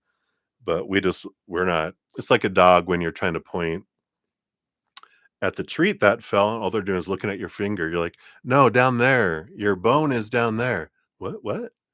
Like, no, down there. It's like that's what our inner child feels like with us. Look back here at the emotions. Look at what? No, that way. So interesting. Let's see what else you have here. Yeah, the Three of Earth, Three of Pentacles. This is an energy of realizing we're all in this together. That's interesting. I usually don't get that with that card, but there's this message of realize everyone has their dreams. Everyone wants to be loved, and we're all doing the best we can in every moment with our thoughts and beliefs, the energy and emotions that are going on inside of us and our environment. We're always doing our best, so it's good to know that they're doing their best, and they don't know any better. And so, when we realize that, instead of looking at them as the bad child that's not doing what they're supposed to be doing and they deserve to be punished, just like I was punished when I didn't act and do the things the way that people in authority told me I had to do it. So you need to behave just like I behaved. When we realize, no, we don't, then there's some freedom that comes in with that too. So hopefully that gives a little bit of guidance around that. Let's see what your fortune cookie brings in here. You've got the harvest moon, so maybe wait till no, don't do it around a full moon. Ram, emotions are even bigger. It says, show your heart and move gently into the coming of self. Wow. Oh, slow your heart. I read it as show your heart. So I feel like that's important too. I know, right? All right, let's take a look. So the harvest moon is realigning with the soul. Time for a slower pace and self-care. So it's more like coming. I like that because that was the balance of your head and your heart. Slow your heart, right? Your higher self chose this card because fall is a natural time for adopting a slower pace. The harvest moon is generally the full moon that occurs closest to the autumn equinox and is associated with balance. There's that balance, realignment, and reflection. So all the stuff we talked about, right? At that time, the air gets a familiar crispness. The days are noticeably shorter, and animals begin to find warmer places to shelter. And no one could blame you for seeking out comfort foods and warm drinks. Slowing down naturally leads to a desire for more self support, making the harvest moon one of the best moon energies for focusing on spiritual nourishment and well being. Your soul is guiding you through this card to shine a light on your self care needs. Prioritizing rest and relaxation is a worthy cause, but making space for all forms of self care is necessary for feeling supported and fulfilled. Today, you may need to give yourself some grace when a deadline has come and gone and you're still no closer to achieving what you wanted. I almost feel like it's like, let this confrontation go for now, right? Yeah. That's like right now, the harvest moon was just wasn't that the full moon that we just had? Tomorrow you might need that one friend who always makes you laugh, even when it seems as though the world is shifting beneath your feet. I almost said something else. I'm like, it wasn't shifting, it was something spelled similar. The day after you may need to dance naked and sing in the bathroom using your hairbrush as a microphone. Reflect upon the ways you have neglected yourself, doing so with self compassion and self love. There's no need to slap yourself on the wrist for forgetting to drink enough water on those times you canceled on your friends at the last minute, as long as you make a commitment to doing your best moving forward, which you always are doing your best, right? Every moment of awareness is an opportunity to make a new choice, and every new choice is a deposit in your well being bank account. Wow, I really like that. So, there is this energy of, kind of focusing in on more on self right now, balancing your head and your heart before you approach someone else about what's going on, between us. Because if I don't understand what's triggering me, it doesn't really matter what they're going to do because my triggers are always going to keep triggering, if not through them, through someone else, because the situation is happening for you. This is all about getting into what is bothering me about someone's actions, and this is about it, about us seeing what's going on inside of us, because I can transform that from a trigger to a doorbell instead to something that is a signal to me. Ding dong. Oh, that's right. I don't need to react to this. I can respond to this. But if it's causing a reaction inside of me at the root, there's a fear of something that goes back. And that's what we can get back to, because that's why this is happening. We always have conflicts that happen in our life because it brings the stuff that's running on autopilot below the surface to our face, right? We might have talked about this already, but it's a good reminder to go, all right, yeah, this is happening. And all that stuff it talked about with towards yourself, I feel can be towards them as well, which what I mean by that is, let me just, because they're having me look at it here. Um, Yeah, reflect upon the ways that you've neglected them. I know that's hard to what? But how have I neglected them? And do so with compassion and love. There's no need to slap them on the wrist for not doing the right thing, right? Blah, blah, blah, blah, blah, with all the stuff. Every moment of awareness is an opportunity to make a new choice. Okay, I can choose a different story, a different emotion, a different action on my side, right? I liked also what, and it stood out you know, about comfort food or drink.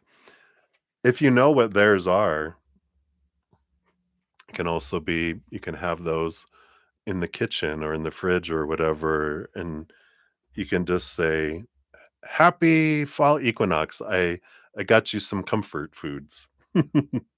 Enjoy. And they're gonna be like, "Is it poisoned?" Anyway, so that's what they have for you, my dear. Hopefully that helps a little bit. I know that was a lot, but, hopefully that helps. All right, thank you again for your donation. I greatly appreciate that.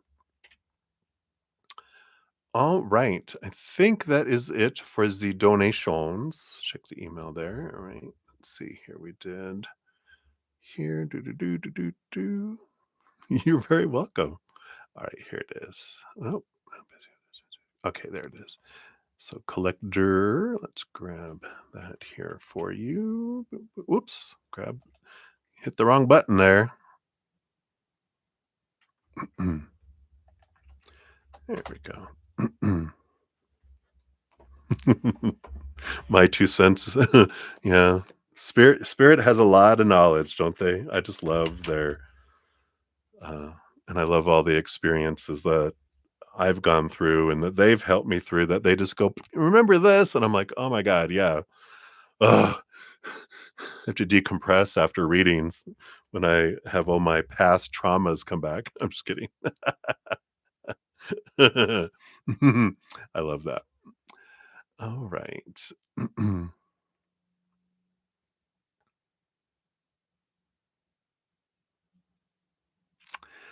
Collector, you've lost many and you want any messages. If you want to hear from a specific person, then you can be specific. Otherwise, I'm just going to go, batter up. Who's up for bat? And someone will come forward. So they'll do that. All right. Boom, boom, boom. All right. So let me take a look here. So we have Vinita will be up first, and then Ateshi, and then Content. Let me just get these already. Then Livier, and then Touch O Love, and then Collector. Prr, prr. All right. So that's where we're at. All right. So up first, we have Venita at 146.06. So, Venita, here is your free reading. Here's your timestamp. And uh, so let's see here. You liked it. Ritesh's current feelings for you, no contact. All right. All right. Okay. Put this in this. So, what are Ritesh's current feelings? And we got the Ace of Air energy coming in here. It's interesting with the Page of Air. Wow. You know, I mean, both the air energy is the mind and communication and thinking about things and beliefs and stories. And there's a lot of in their head a lot here. Not so when we're asking like what's their current feelings, they are well, these are their current thoughts rather than feelings. So it's like they are more of an thinker than a feeler kind of energy that comes in here. Maybe they're an air sign. So they live their it's like their emotions are more of a background noise and they live more in their head. Um, and with this, it just feels like they're trying to see things differently is the big energy because both the ace and the page kind of bring that energy in where there's a lot of that. Okay, what is it? What is it that I want? What is it that this means? Just a seeking of a lot of clarity around what they want. And I feel like this isn't like it isn't just about you though. It feels like they're in this big thinking space of their life of like, what do I want? Who am I? What do I want out of life? It's not, you're part of all that, but I feel like this no contact, this pulling away, has a lot to do with, that they're just like, oh my gosh, I just can't. Um, I'm so confused. I just can't think straight and I can't determine what I want. And which is that and that means that I'm in fear, right? Whenever we go into fight or flight mode, we go into this space of mental confusion because our brain doesn't want us standing still while wondering, is that a lion or a tiger? Rah, right? It's like, crap, run. And so we get into this where our brain, when we go into fight or flight mode, our intelligent, loving, compassionate side gets put out. And if I'm in fear, and I do feel here as I'm sitting in their energy, like I feel like I've had something huge and a couple other semi huge things happen in my life that have scared me, that have made me uncertain of the future, made me, whether it's a change of job or losing a job or stuff happening with family or friends or a loss of someone in their life, like to death or whatever, where it just feels like it's just really like has them where I don't know. And they're just like pulling away from everything, trying to figure it out. It's like, People are pushing someone to try to do things and to move forward to do stuff. And they're like, I don't want to do this yet. They'll resist and they'll freak out, right? This is the kind of energy I feel from right now. So I feel like they're trying to gain clarity. They're trying to see things in their life from a different perspective and trying to find out what is it that I do want. And it doesn't feel like something that's going to be solved tomorrow with them. It feels like they're still in the midst of a big storm raging around them that doesn't look like it's passing anytime soon. So I feel like, um, you know, I feel like it's kind of just while you're waiting, you can look at what are my fears? What are my mindsets? What things can I look at to help me and help myself? So anything that's coming up in the situation right now is for you to look at and transform, right? But if you want to do that while you're kind of giving them space to figure stuff out, I don't see an outcome yet. Um, I don't see an ending of the storm. So whenever I get that, and I'm not getting this, nope, they'll never come out of it. Move on energy. They're kind of like, it's up to you.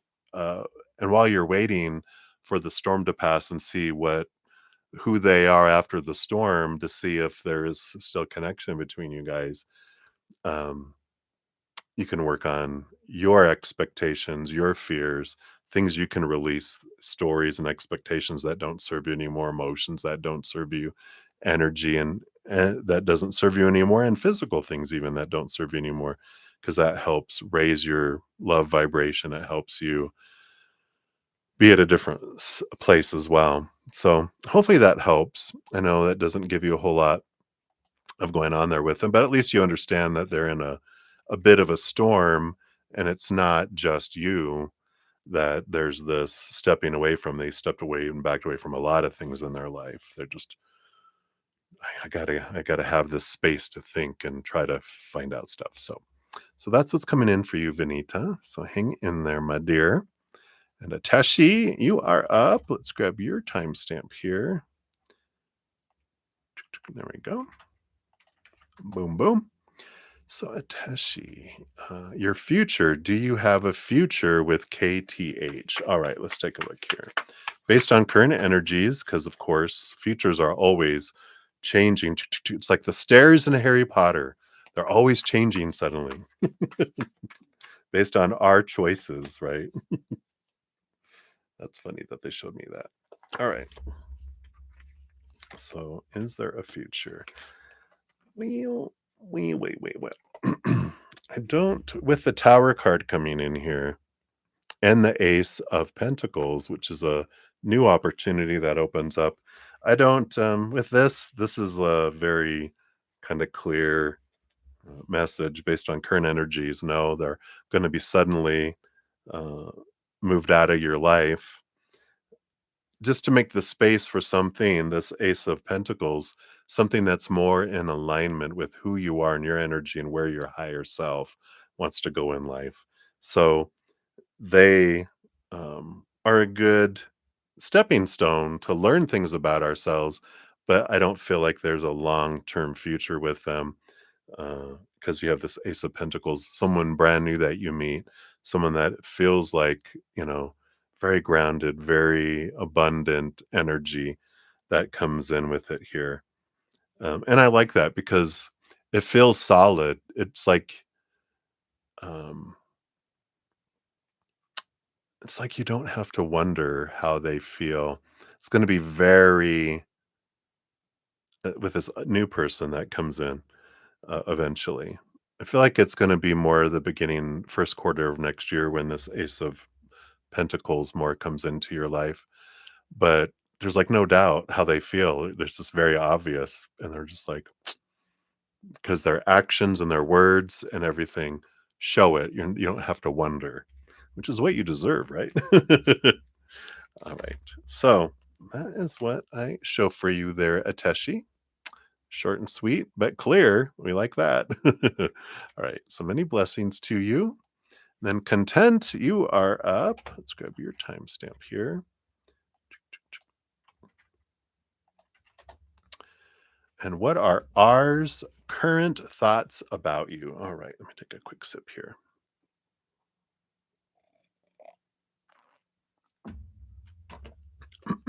What are R's current thoughts about you? Well, boom, boom. Two cards came significantly out of the deck here. All right. It's an interesting energy here. We were asking their current thoughts, but there's just more feelings here. We got the six of water, the four of water, all that emotional energy. Four of cups, six of cups, original tarot.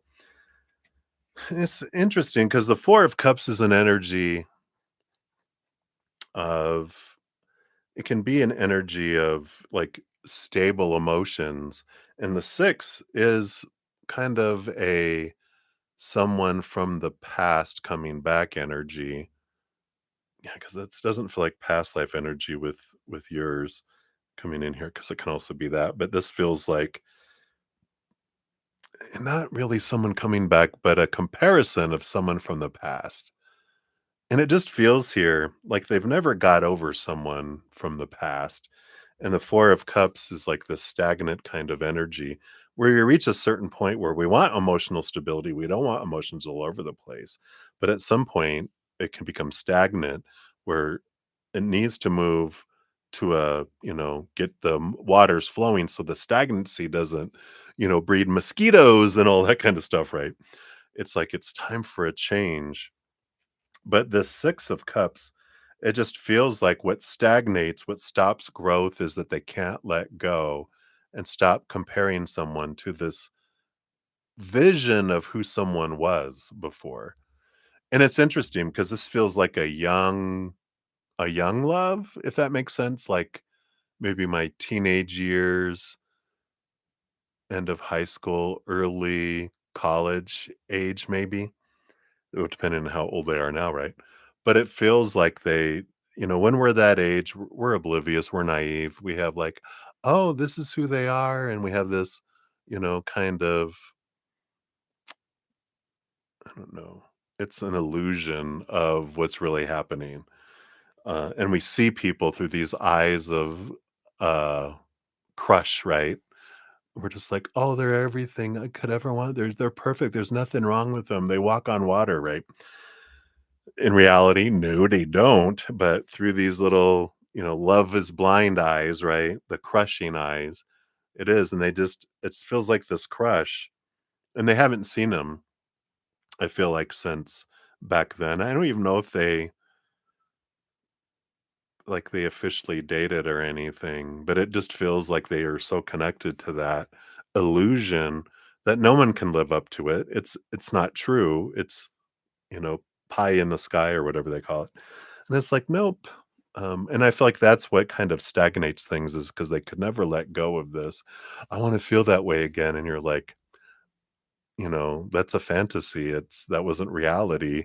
But until they wake up from that, they can't move forward. And I kind of feel like that's where they're at here. They want to, but it's like it stops there.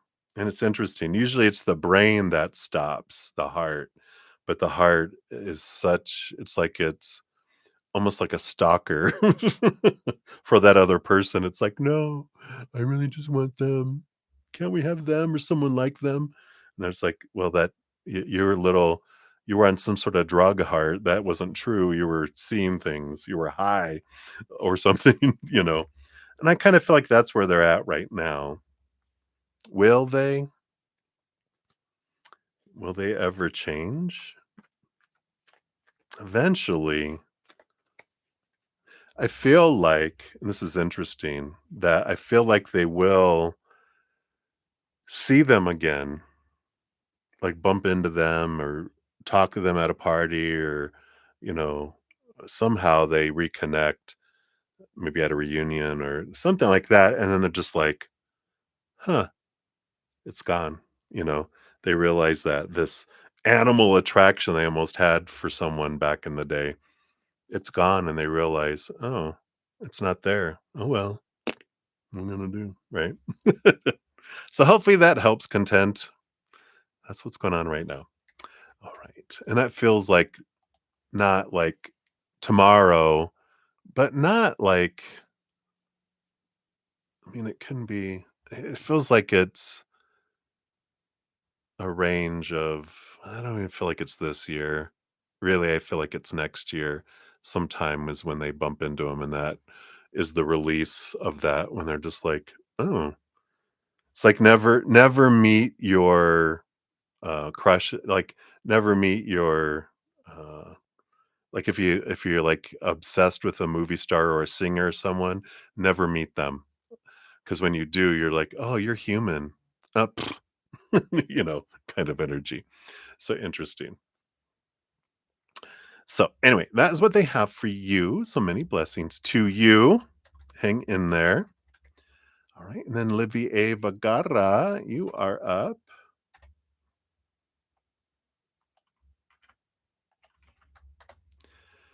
And you want to ask, is there someone secretly in crush or seriously interested in you at some point? And at some point, will you meet him? All right, let's take a look here.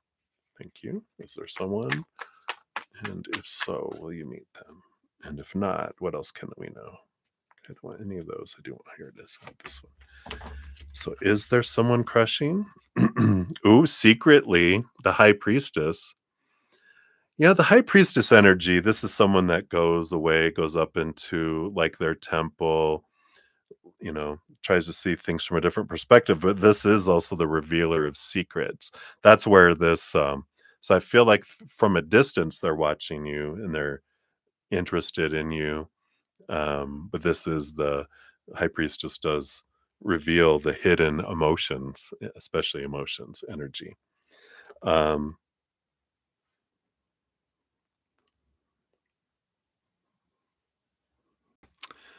okay, I think I'm back. Let me know if you guys can see me, see me, hear me, because it did. I got a message that the connection went away. Can see me now? All right. I'm back. All right. Shoosh. Yeah, nothing else got impacted. Looks like maybe YouTube might have hiccuped or burped or something, but we're back. Um, so I'm not sure how far when it went out or not. So hopefully, just to summarize, in case Livier, um, we do have the high priestess is a yes, that there is a secret admirer. The magician is yes, they'll take action. And I did the divine counterparts, which you have the magician and the high priestess. So it is someone that feels very compatible here. Um, that goes there. So I like that. I like that that energy there. Um, Timing wise, I really don't. I'm not getting. I feel like it's going to take them some time to build up there. It's like with a magician, it's someone that needs to practice. It's someone that needs to develop their magic before they cast a spell, right? So I feel like they're working on it. So I feel like there is a possibility here of energy, like by the end of the year, and really December, January energy really feels like if they get up the the courage to give you a gift at Christmas or invite you to a party for New Year's, or they're at a gathering around the holidays and they start to talk to you like they're building up their bravery with that all. So I like this for you. So that is what they have for you, Olivier. Not sure how much of the other one was there. All right. So there you go, my friend. All right, and we have Crescent Moon. We'll get to your donation readings here in a sec. I just have like 2 free readings left. I'm just going to finish those up if that's cool, and then we'll dive into yours here. So Touch O Love, we got 20553 coming in here. Boom, boom, boom. And you want to ask Spirit, what energy is between your person Does spirit see us coming together as a couple? All right, let's take a look here. So, what energy right now, based on current energies? I feel like this is that one, and this is the second part. So, right now, the energy between the two of you, we do have the Four of Pentacles. It's a strong foundational energy there with the Four of Pentacles. It's solid, like, a table has four huge legs on it. It's the stability in the physical world. It is an energy of feeling at home with someone. Um, and so I feel like there's an energy of comfort, an energy of um, stable, stable and comfortable and feels like home. It doesn't feel like huge passion and huge love and huge stuff. It feels very comfortable, which in its own way, depending on the person, and I do feel like this is something that they do want. Just kind of, I want stability. I don't feel like there's someone that wants all this hoopla and this and that, and um, but they can be romantic eventually if they want to be.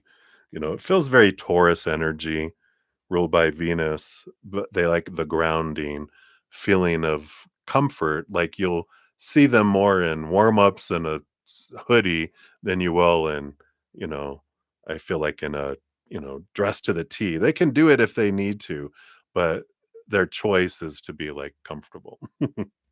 Do you see guys coming together? You got the Six of Pentacles. That's an equal giving and receiving energy. Again, Pentacles energy. It that is an energy of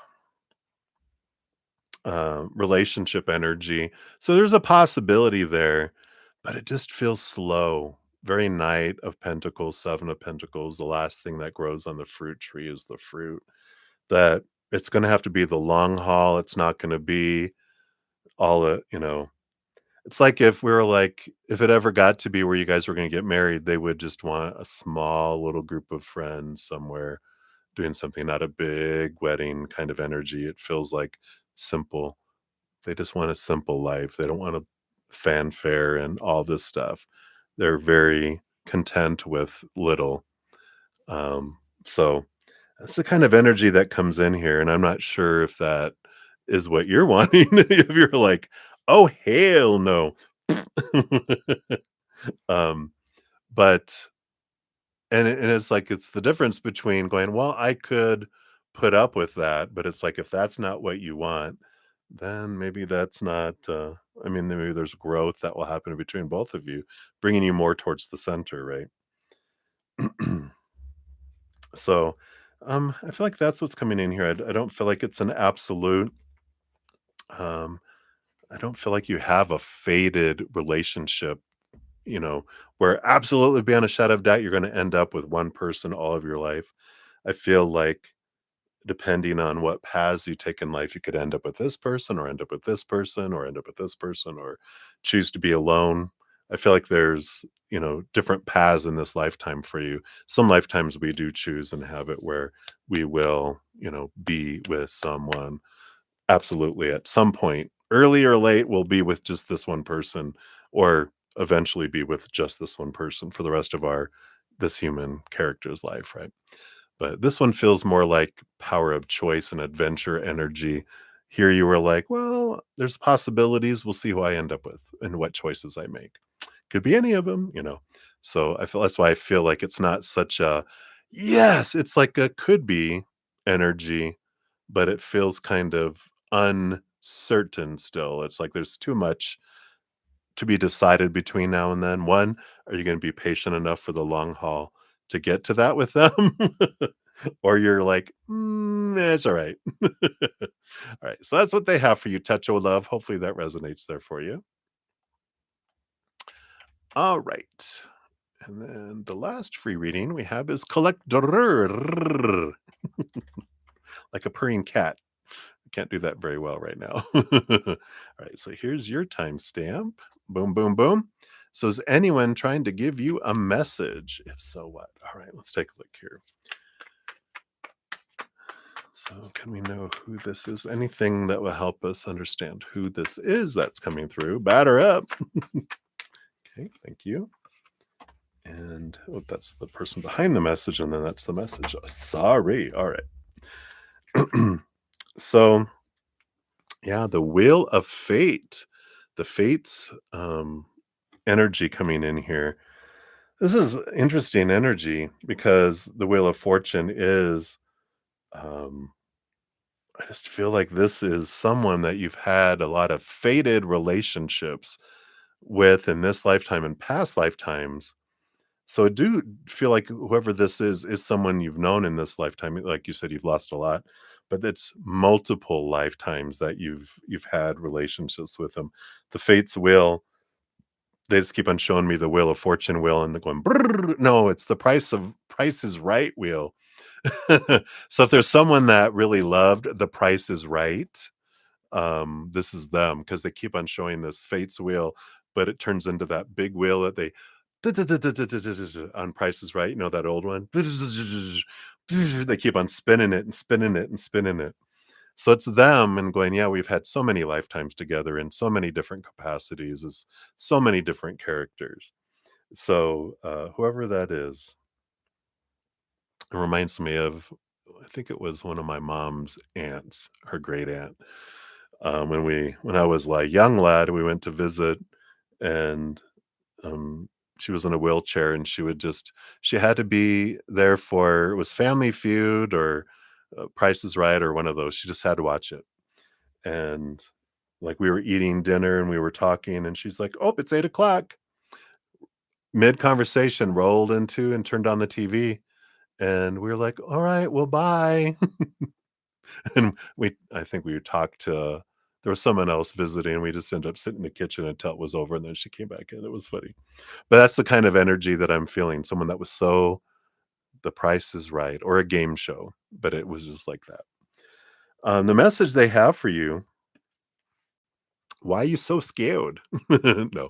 9 of Swords, nightmare and insomnia energy, but it is a lot about, you know, fears that are being faced, things that are coming up, what why um and it's more like them grabbing your hand and calming and going, "We know that there's a lot of thoughts and beliefs and expectations that were handed down and given to you from earlier, in our life, like we all receive it, right? Of the supposed to be, the should be, the need to be, the have to be, the must be, and all that.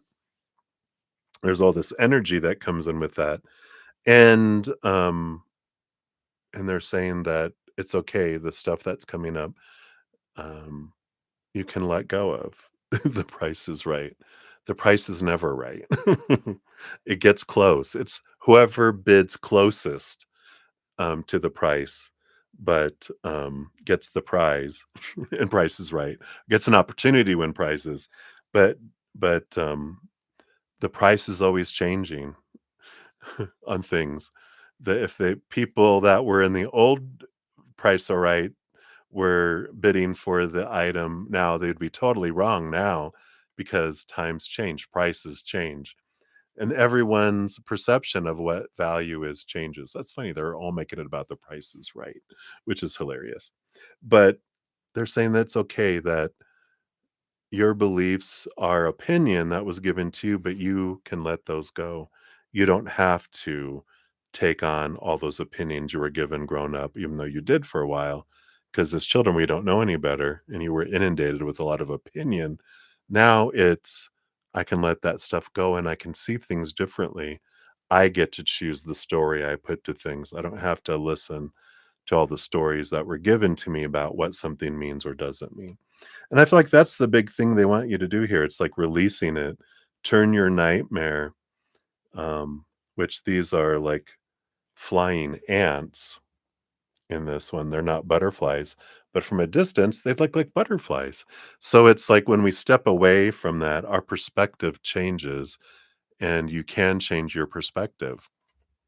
And a lot of the triggers and bubbling up does go back, to earlier in life, but things can change, things have changed, and that's okay to let old mindsets go. I feel like is a big energy coming in here with that, and you're so close to, "I'm sick and tired of trying to live up to everyone's expectations. I'm letting them all go, and I'm gonna be me." And then when I let myself out of that prison of all these rules, conditional love laws, I let everyone else off too. So there's freedom for me, which ends up being freedom for others. Because by golly, when we have ourselves under a long list of laws of I'm supposed to be this, supposed to act this way, supposed to do this, we do become God's little sheriff and we try to police it with everyone else. Because if I'm going to have to do it, everyone else is going to too. But when I free myself from it, then I don't care. I free everyone else too. Because if I don't have to do it, then no one else needs to either. So it starts with how tough I'm being on myself. And that's kind of the message is, to free yourself from this cage because you don't have to do anything you don't want to do. I love that. So hopefully that helps. That's what they have for you, collector. Collect per. All right. So I think that is it for all of my free readings. So thank you, Crescent Moon, for getting to that. You watch a lot of game shows. There you go. There you go. I love that. All right. Too funny. Mom. Hey, mom. All right. So, Crescent Moon, thank you for your patience in getting to your donation readings here. So, this will be your timestamp times two. Thank you so much for your dual donations. Thanks for being here. All right. So, let's take a look see here. So, for the first one, the behind the scenes, number one, sipping on some of that delicious BZT. So, a reading on Sagittarius for Sunday, Monday, and Tuesday. All right. Take a look here. Let's take a sip of tea here. Cheers.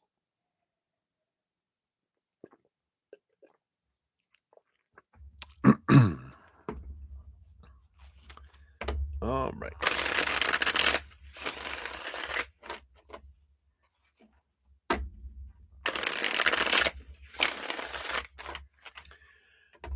So, Sagittarius, let's take a look here.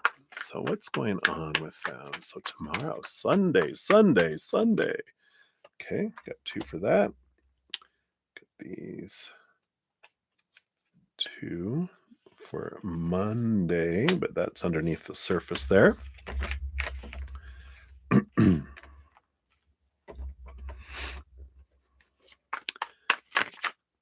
then Tuesday, we got two there, one under the surface there. And this is for the week. All right. Not for the week, but for the combination of those days. All right. The underlying energy on the bottom of the deck, too, we've got the Nine of Wands energy, which is an energy of blocks and hitting my head up against the wall kind of energy. Yeah. It's funny, Sagittarius, usually, let's see, they're the archer. It's not, they're an archer, they're Minotaur? No, not a Minotaur, that's the one with that. It's the half horse, half man, but it's usually a symbol for Sagittarius is the arch, right? I forget what it is. I can't think of it right now. No, I was gonna say Pegasus. That's not it either. I'm gonna just let it go. But it's interesting. It's that fire. It's I'm determined. I'm gonna get through this. Kind of energy. It's a perseverance card too coming in. This other card will be after the 3 days where we're at. So we're starting off with this energy that feels like they're really feeling like they're hitting it up against some walls and they're trying to get through something here. Let's see what tomorrow looks like. So Sunday, we have five of air, five of swords, conflict energy, and the eight of earth. Which the eight of earth, eight of pentacles energy is about putting in the blood, the sweat, the tears, looking for the fruit. But this conflicted energy, what is this going on here? Because it feels work related with this eight of pentacles. And I feel like they're kind of conflicted. going back and forth on things, and that there's conflict. And I know that they're heading into a new job, and I feel like there's just some snags in the process. And so that's what's frustrating. It feels like I just need to go through this. And it's like, I can't get through this. I can't initiate something. What is this? It almost feels like they need to do something online and it's down and it keeps on failing out. And it is that kind of frustration energy where I'm trying to do something and it just doesn't work. And that's kind of like with tomorrow. It just feels like I'm doing a lot of stuff, and it's almost like I get through this filling out something, and then I go to save it, and the site errors, and they're like, "Oh my god, centaur! There you go." Oh, is it a centaur?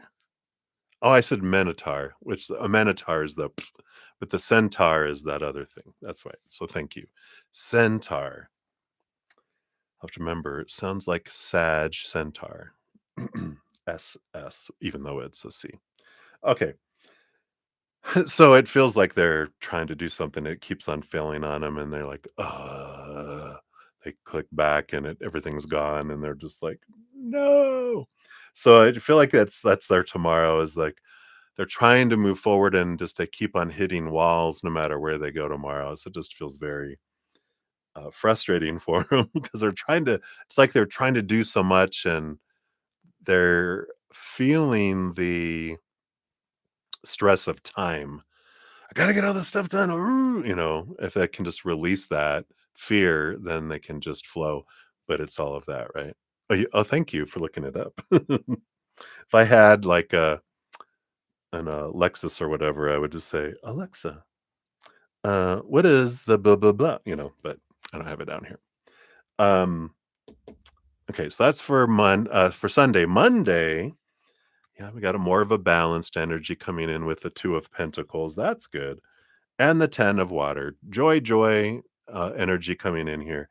So things flow much easier on Monday for him here. And the underlying energy here is the Queen of Cups. Yeah. So there's a lot of emotions below the surface that comes in here on Monday. It does feel progress, movement, just this, oops, I say it, my microphone, back and forth kind of energy here. But it just feels like Sunday's such a mental draining day. Monday feels like an emotional day, but in a positive way. I just feel like it's, you know, they're letting their mind rest because they were like, God, I was so stress yesterday, but Monday feels like joy, celebration type of energy and really balanced energy. Tuesday, we've got the 10 of Earth. Oh, I love this 10 of Pentacles. So, abundance energy, the full card, ready to start something new, ending of a major cycle, beginning of a new adventure. Maybe October 1st. Is that October 1st? Let's take a quick look at the calendar.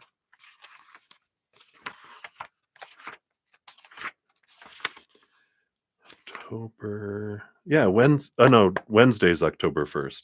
That's the last day of the month. But it does feel here they're ready to start this new adventure. Um, which Ten of Pentacles underneath that, yeah, the death and rebirth. So they definitely are ready. I feel like September 30th, like Wednesday or Tuesday feels like their last day in something, and maybe they start their new job on October 1st. Because it feels like all this stuff needs to be done. That's where they were pressured in it all. But I feel like they are in this energy of, oh, I can't believe I'm going into this new position or going to this new company or doing whatever. But it's a big transformational change that's coming in here. So I like this for it. It is coming in here, but it just really feels work related quite a bit here. At the end, even though they start off with all this frustration at the end, yeah, they still the devil card. Oh, here's work energy, which is letting go of old things.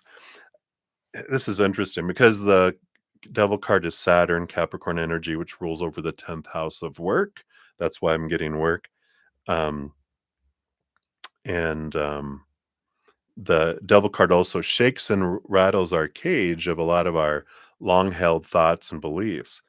I feel like the pressure of I got to get all this stuff done and I've got to complete all this stuff before I leave. I don't want to leave things undone. They let that go. They're like, I tried.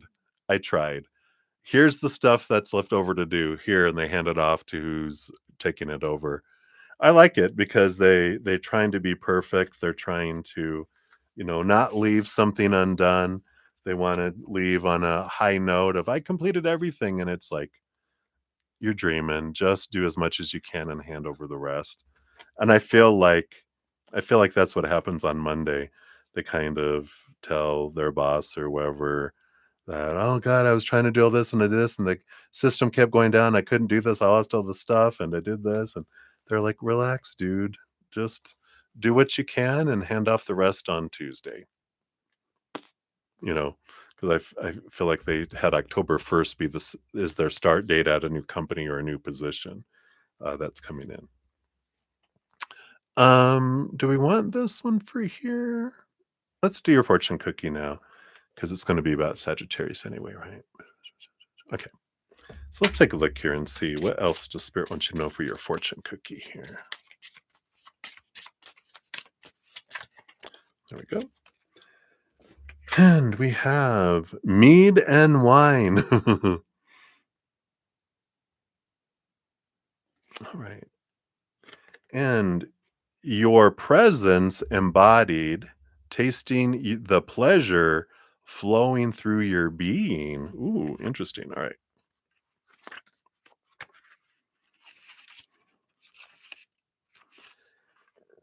So the keywords are debauchery, indulgence, pleasure, satisfaction, living in the moment. Whoa. So it says your higher self chose this card because you're urgently in need of more play, fun, debauchery, and throwing caution to the wind. Ooh, look at you. Of course, bills need to be paid and you have to put food on the table, but playtime is a basic human need and it contributes to your health and happiness. This need is so often overlooked when you're barely making it through the day and wake up to each new day filled with worry about your jam packed schedule. Kind of feels like their energy that they were going through a bit. You may not even be aware of the breath you've been holding in or the stress you're carrying until you go out and do something fun. Living in the moment can come in many forms, from the most expensive adventure to a good time on a dime. A spontaneous living room picnic or a Sunday drive with your partner can turn into a night of renewed passion. Ooh, a trip to the beach with your kids or besties and an iPhone can lead the way to beautiful memories you can all reminisce about for years to come. Even a couple of drinks every few months at a shitty bar with your coworkers can help to release the stress of a challenging boss or demanding clients. It's the quality and company that make the experience rewarding, no matter what the experience cost or whether it's done infrequently, just as long as you make some time to get out of the everyday hustle and bustle of life. I like that. Work hard, play hard, but it's important to have play come in as well. So I like that. All right. So that was for number one. For number two, thank you for your additional donation. So an energy check on the ADD Sag. So what was Sagittarius' perception of the text you recently sent, and when will there be a response be? All right, let's take a look and see. I know, right? Let's see what's going on with them here.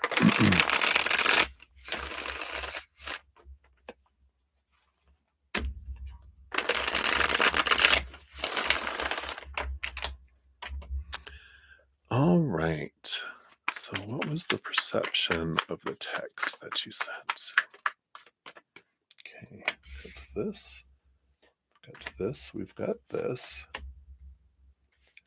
Okay.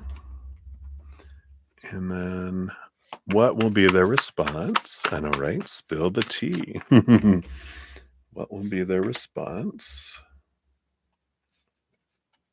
And I feel like this is when. When? Yeah. What is this? Something extra there. These two? No. Okay.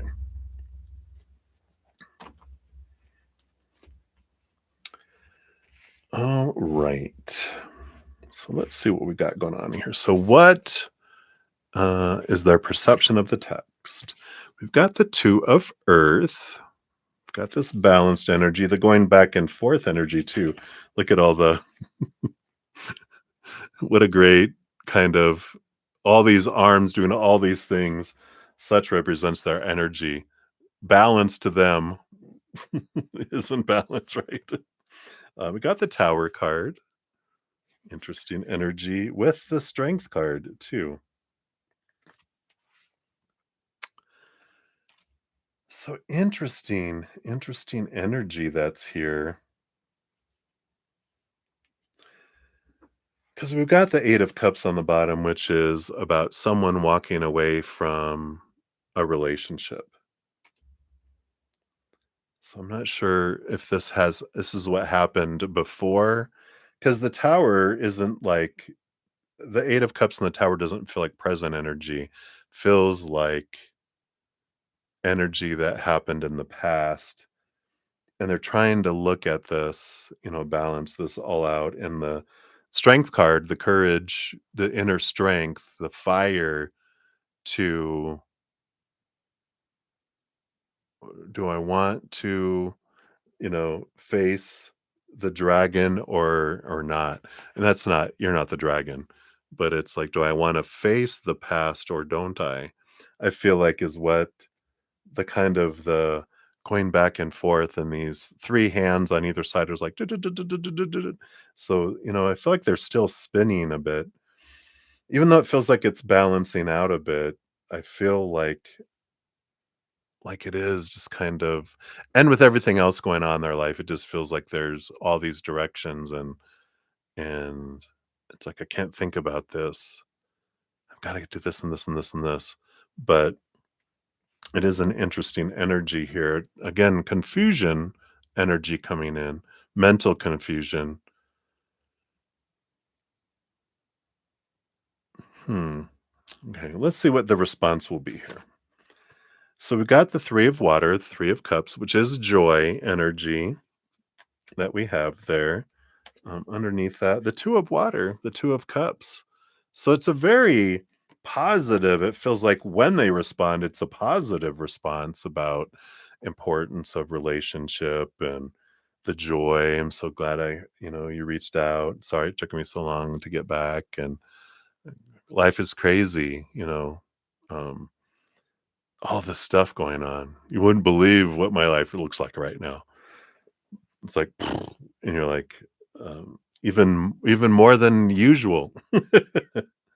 So that's interesting. When energy, we got the Devil card. Here's work, that work card coming in, and the Two of Air, the balance between the head and the heart, um, because it's the conflict between the head and the heart. But it feels like there's this, when things get settled in a bit more. Let me see here. There's also one more card underneath. Yeah, the World card. After the ending and the new beginning.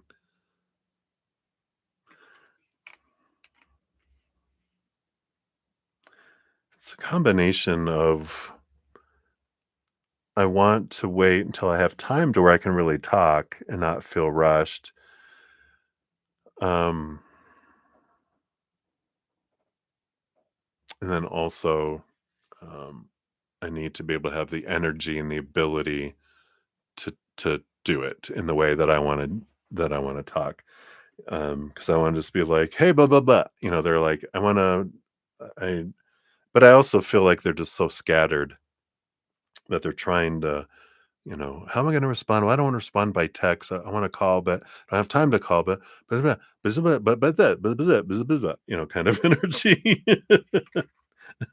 So I feel like when the job balances out a little bit, which I feel like if it's starting on October 1st on Wednesday, it's like Wednesday, Thursday, Friday, possibly next weekend. Well, let's pull a card and see if this resonates. We'll pull one of these other tarot that have dates on it and see if we can get any clarity zeroed in on that.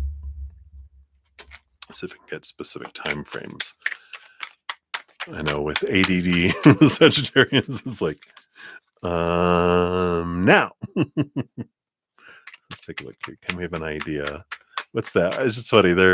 I was looking at I follow some uh, weather and earthquake and star system people on YouTube, and saw a video earlier, and all the spaghetti models of where this hurricane will go or not. Right?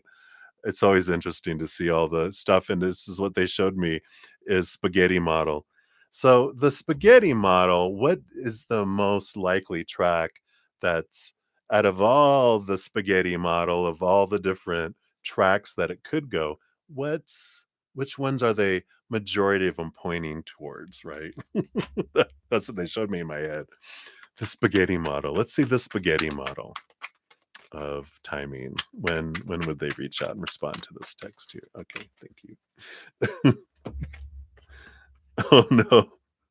So we do have the Knight of Pentacles, the slowest moving knight out of them all. It's funny because that's August 23rd to September 22nd. Maybe they responded. Are you sure it's not in your spam text? I'm just kidding. I know it's not. Or April 20th of May 20th of next year. It's Taurus, Virgo energy, Earth elemental energy. That doesn't feel right here. It's the card number 12. That's still feels like too far away. I don't know. This 2-1, the third feels like, because the 12, the 1 plus 2, the 3 is standing out. What is that? Is that Friday? I just looked at a calendar. If if Wednesday's the first, then yeah, Friday would be the third, right? So I feel like it's more so that, but it feels like it has taken a while. That's funny with the Knight of Pentacles. Talk about slow motion energy coming in there. So based on current energies, the spaghetti model is showing like Friday, but there's also some that go off in the weird places, and who knows with them. They just have a lot happening, and they're trying to get balanced so they can reply in a good way, in the way they want to. Um, there's a bit of perfectionist. That's a dangerous thing with ADD, but it's common. I think it feels like it's common. Like I want to do everything right, and so I put off doing it because I can't do it the way I want to do it. So I put it off, but then I bunny trail and do other things as side quests, as my host calls it. I had several side quests today. It's like yay, going off all these directions. So it feels like more Friday there, but it feels like it's a happy thing with that. Um, so that's what we have for right now. So hopefully that helps, Crescent Moon. Um, yeah, I don't think I have anything else here. I think that's all of my donations and all the free readings for this evening. I think so. I don't see anything else. So, um, we'll be back tomorrow. I am waking up at the crack of dawn to take my host to the airport. It's going to be gone for a few days for business. So we send blessings to her for safe travels. And yes, I'll be up at the crack of dawn, but we'll see if I'm going to be able to go to sleep early tonight or not. If not, I'll take a nap tomorrow afternoon after I'm done with everything else. So I will be on tomorrow still, 11 a.m. to 2 p.m. So I look forward to connecting with Spirit again. Many blessings to you, Crescent Moon. Thank you guys again for all the thumbs up and all the love and support. I'm so grateful um, to have you guys here and that you're on my journey through this life and seeking spirit. So thank you for your hunger for spirit.